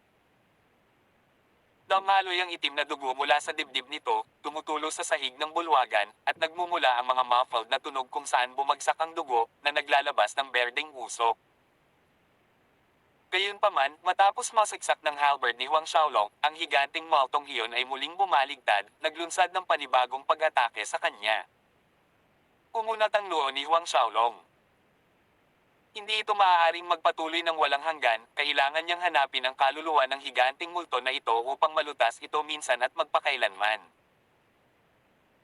Ang pisikal na katawan ng isang multo na dumaan sa Saint Realm ay karaniwang immortal, sa pamamagitan lamang ng pagsira sa kaluluwa sa loob nito ay talagang mamamatay ito. Tawag. I-prick. I-click. I-subscribe kwentong nobela. Hindi magagapi. Tagalog Translator, Andy Dors Kabanata 319. Utos ng Blood Pact. Ang mga kaluluwa ng mga multo ay hindi naiiba sa kaluluwa ng isang tao, ito ang pangunahing blok ng kanilang pag-iral. Ngunit upang mahanap ang lokasyon ng kaluluwa sa loob ng katawan nito ay mas madaling sabihin kaysa gawin, dahil ang lugar kung saan itinago ng isang multo ang kanyang kaluluwa ay iba. Ang iba ay nagtago ng kanilang mga kaluluwa sa ulo, ang iba ay nagtago ng kanilang mga kaluluwa sa kaibuturan ng puso, ang iba sa paligid ng hita, ang iba ay sa kilikili. Paulit-ulit ni Huang Xiaolong ang Eminent Holiness Halberd habang sinusubukan niyang mag-isip ng paraan para mahanap ang kaluluwa ng higanting multo. Bata ng impyerno. Biglang tumama ang isip ni Huang Xiaolong na parang kidlat. Tama, ang normal na paraan ay halos walang posibilidad na magtagumpay sa paghahanap ng lokasyon ng kaluluwa, ngunit marahil ay magagawa ng Eye of Hell. Kaagad, binuksan ni Huang Xiaolong ang Eye of Hell sa kanyang noo at isang pulang kinang ang bomb alot sa katawan ng higanting multo. Ang ikinatuwa ni Huang Xiaolong ay talagang gumagana ang Eye of Hell. Sa ilalim ng pulang kinang, natatanaw niya ang patong ng kaliskis ng ahas hanggang sa kaibuturan nito. Sa likod mismo ng tenga nito. Sa tulong ng Eye of Hell, malinaw niyang nakita ang kaluluwa nito, na nakatago sa likod ng kaliwang tainga, kasing laki ito ng eyeball, kumikislap sa isang makintab na itim na liwanag. Ito ang kaluluwa ng multo na nilalang. Si Huang Xiaolong ay tumalon sa hangin, ang mahabang halberd ay dumudugo sa kaliwang tainga ng higanting multo. Ang higanting multo ay nagmamadaling inilipat ang tatlong dulong sibat ng dugo upang ipagtanggol, ngunit Ngunit naisakatuparan ni Huang Xiaolong ang kakayahan sa space concealment na wala sa kanyang paningin habang siya ay nagtago sa loob ng space pocket. Mabilis na gumalaw sa likod nito, sinaksak niya ang Eminent Holiness Halberd pasulong. Z. Tumpak na tinusok ng halberd ang kaluluwa nitong nakatago sa likod ng kaliwang tainga, parang malamig na bakal na itinapon sa kumukulong tubig ang kabang-abang na sigaw nito. Ang sibat na may 3 pronged ay biglang tumusok patungo kay Huang Xiaolong sa likod nito. Mabilis na tumalon pabalik si Huang Xiaolong. "Puyo tao, papatayin kita." Iniluwa ng higanting multo ang mga salita sa wika ng tao. Umuungol sa galit, tumaas ang momentum nito sa ibang antas, ang aura ng multo ay umalingaw-ngaw sa paligid nito, na naging mga makamulto na nilalang na nakapaligid sa higanting multo. Ang mga ghost cultivator ay nakapagsalita ng wika ng tao pagkatapos ng pagsulong sa kaharian ng santo. Sa kabila nito, ang ikinagulat ni Huang Xiaolong ay ang higanting multong ito ay hindi patay kahit na ang Eminent Holiness Halberd ay tumusok sa kaluluwa nito. Pinagmasdan ni Huang Xiaolong ang maraming makamulto na nilalang nagawa sa aura ng multo na hinubog sa isang napakalaking panga na nakaharap sa kanya. Isang malakas na puwersa ng pagsipsip ang bumalot kay Huang Xiaolong na naging sanhi ng pagkawala ng kanyang paa, halos lumipad sa higanting bibig ng walang pagtutol. Mabilis na isinagawa ni Huang Xiaolong ang space concealment para makatakas sa pagkalamon ng buo na muling lumitaw sa itaas ng ulo ng higanting multo. Pumutok ang sagradong gininto ang liwanag, ang kanyang palad ay bumagsak sa ibabaw ng ulo ng higanting multo gamit ang Earthen Buddha Palm. Isang dumadagandong na bumang yumanig sa hangin. Tumpak na tumama ang Earthen Buddha Palm sa tuktok ng ulo ng higanting multo. Ang multo ay humagulgol ng kaawa-awa, ang aura ng multo na nakapalibot sa katawan nito ay umungol, na lumiliit. Kahit na ang Earthen Buddha Palm ay hindi damapo sa kaluluwa ng higanting multo, naglalaman ito ng masaganang Buddhism energy, ang bane ng lahat ng negatibong nilalang na yin. Ang puwersa ng enerhiya ng Budismo ay naglakbay pababa mula sa ulo na nakakaapekto sa kaluluwa ng multo nito. Magtagumpay ang pag-atake, umikot si Huang Xiaolong sa gilid. Habang ang higanting multo ay umiiyak sa sakit, hinampes ni Huang Xiaolong ang isa pang palad sa korona ng ulo nito, na muling tumama sa kaluluwa ng aswang nito. Ang higanting multo ay itinapon pasulong at bumagsak sa isang halijing bato sa maluwang na bulwagan. Ang malaking panganahugis mula sa makapal na aura ng multo ay nabasag at naglaho. Walang tigil na tumalsik ang itim na dugo mula sa bibig ng higanting multo. Hindi nagtagal ay nakabangon muli ang higanting aswang. Nakatitig ito ng diretso kay Huang Xiaolong, ang mapula nitong mga mata na puno ng galit sa wakas ay bahagyang lumabo, may halong bahagyang pangamba, ang higanting silhwete nito ay mabilis na kumikislap sa gilid, gustong tumakas. Nahuli ang layunin nito, hinabol ni Huang Xiaolong, pinatay ang Phantom Shadow, hamarang sa harap mismo ng higanting multo. Ang Blades of Azure ay lumitaw sa kanyang mga kamay, kumikinang na may malamig na matalas na liwanag. Tempest of Hell. Ang mga umaalulong na twister na tila nagmula sa kailaliman ng impyerno ay agad na pumaligid sa higanting multo. Hindi mabilang na mga wind blades ang tumitawid sa laman ng higanting multo, kumikinang ang apoy habang umaalingaw-ngaw ang mga ingay ng mga matigas na bagay na metal at mga patak ng itim na dugo na tumalsik sa lahat ng dako. Ang katawan ng higanting multo ay napinsala ng maraming hiwa mula sa mga talim ng hangin, ang patong ng mga kaliskis ng proteksyon ng ahas ay nabasag sa maraming lugar, na may itim na dugo na tumutulo sa ibabaw mula sa ilalim. Ang Tempest of Hell ay naglaho, na inihayag ang masamang putol na katawan ng higanting multo. Sa panahon ng pag-atake ng Tempest of Hell, tinamaan din ng matatalas na wind blades ang ghost soul nito, ng maraming beses. Ang nanghina nitong sugatang katawan ay bumagsak pabalik sa sentro ng bulwagan. Huwag mo akong patayin, handa akong maging alipin mo. Ang higanting multo ay nanginginig ng walang tigil habang nagpupumilit na tumayo, kawalan ng pag-asa, at kakilakilabot na nakikita sa mga mata nito, na nagpapakita ng sunod sanyarin itong layunin kay Huang Xiaolong. Nagulat si Huang Xiaolong na ang higanting multo ay buhay pa sa puntong ito, kung isasaalang-alang ang bilang ng mga all-out attack na ginawa niya. Tunay nga, ang isang multo na nilalang na nakalusot sa kaharian ng santo ay tunay na nakakatakot, isipin na buhay pa ito pagkatapos ng lahat ng naranasan nito. Maging ghost slave ko. Tiningnan ni Huang Xiaolong ang higanteng multo sa kanyang harapan, nanunukso, iniisip kung ang kanyang ancient puppetry art at soul mandate ay magagamit upang magpigil sa isang Saint Realm ghost creature. Labis na lumakas ang kanyang espiritual na puwersa nang makapasok siya sa pinakamataas na huling siyantiyan ikasampung utos. Alam niyang walang magiging problema sa pagtatatak ng mga marka ng kaluluwa sa isang ekspertong kalahating santo, ngunit hindi gaanong kumpiyansa si Huang Xiaolong na gagana ito laban sa isang kaharian ng santo. Parang nakita nito ang mga alalahanin ni Huang Xiaolong, nagsalita ang higanteng multo, mayroon akong blood pact na paraan na magpapahintulot sa iyo na kunin ako bilang iyong ghost servant. Blood pact. Tumingin si Huang Xiaolong sa higanteng multo, naghihintay na magpaliwanag pa ito. Tama iyan. Tumanggo ang higanteng nilalang na aswang at saka naglabas ng isang piraso ng diagram ng balat ng tao. Ang blood pact mandate na ito ay isang bagay na nakita ko sa cultivation cave ni Lord Ghost King. Matapos isagawa ang utos na ito, hindi lamang mapadalisay ng isang tao ang mga kaluluwa ng mga makamulto na nilalang upang mapahusay ang paglilinang ng isang tao, pinapayagan din ito ang tao na tumanggap ng mga multo na nilalang bilang mga alipin. Utos ng Blood Pact.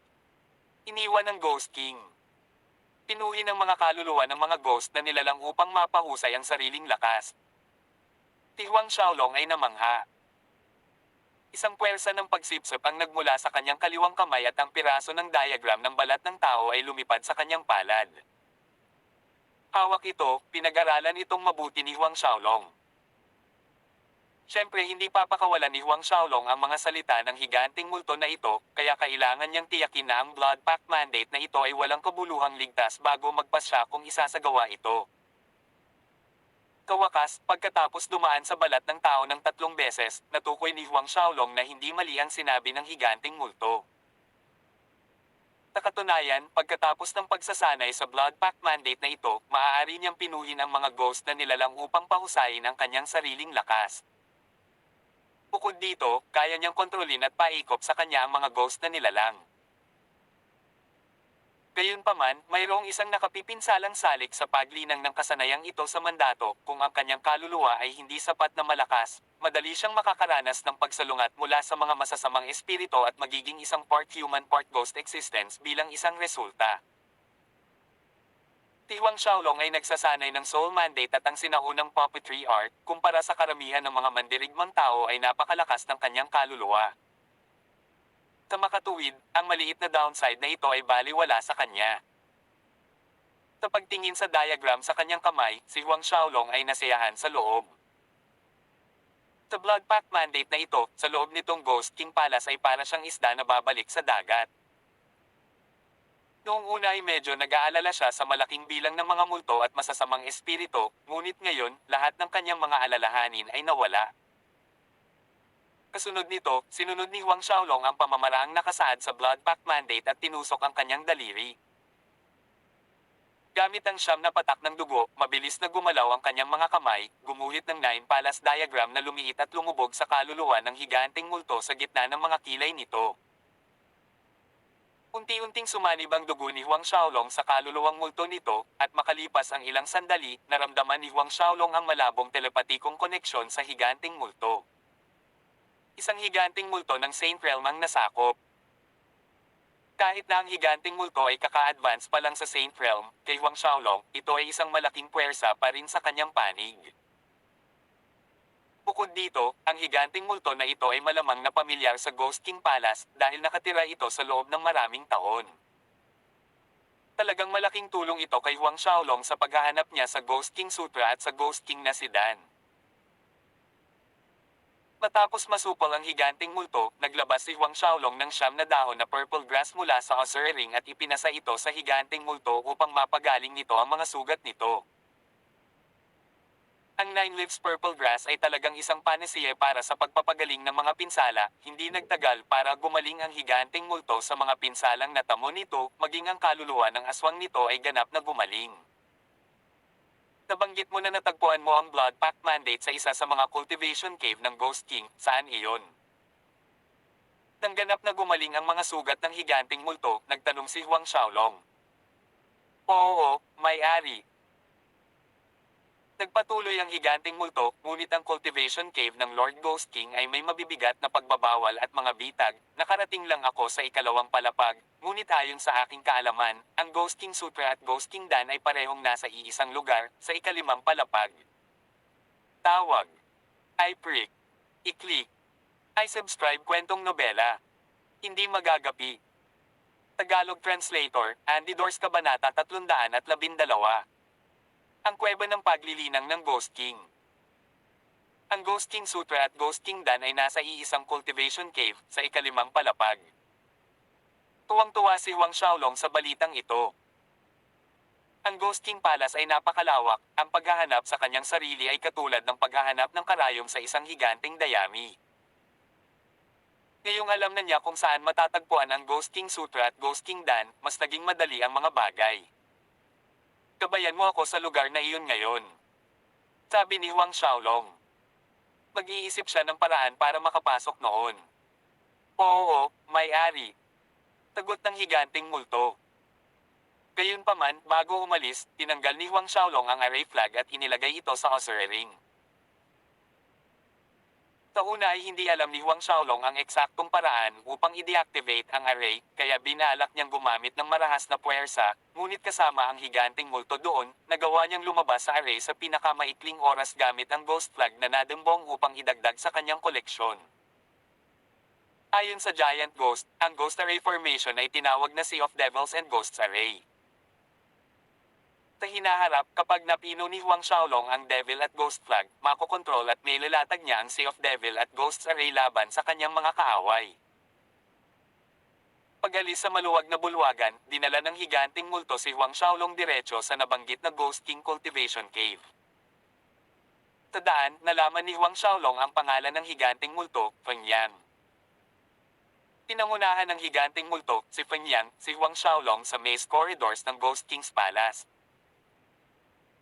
Dahil sa kanyang pamilyar sa mga bakuran, alam kung saan at kung paano maiiwasan ang mga bitag at pagbabawal, wala sa kanila ang natitisid sa isa pang bitag sa daan. Sa kabila nito, habang papalapit sila sa cultivation cave, ang mga pagbabawal at mga bitag na inilagay ay naging mas malakas, sapat na upang bitag kahit ang mga eksperto sa Saint Realm sa loob ng mahabang panahon. Kaya naman, habang papalapit sila, mas mabagal ang kanilang bilis. Tiricit asterisk S. Makalipas ang 3 araw. May-ari, hindi kalayuan sa harapan ay ang cultivation cave ng Lord Ghost King na binanggit ko. Itinuro ng higanting multo na si Feng Yang. Tumango si Huang Xiaolong at huminga ng malalim. Nandoon na sila sa wakas. Kahit na hindi sila nag-trigger ng anumang mga bitag sa daan, nakatagpo sila ng maraming masasamang espiritu at demonyo.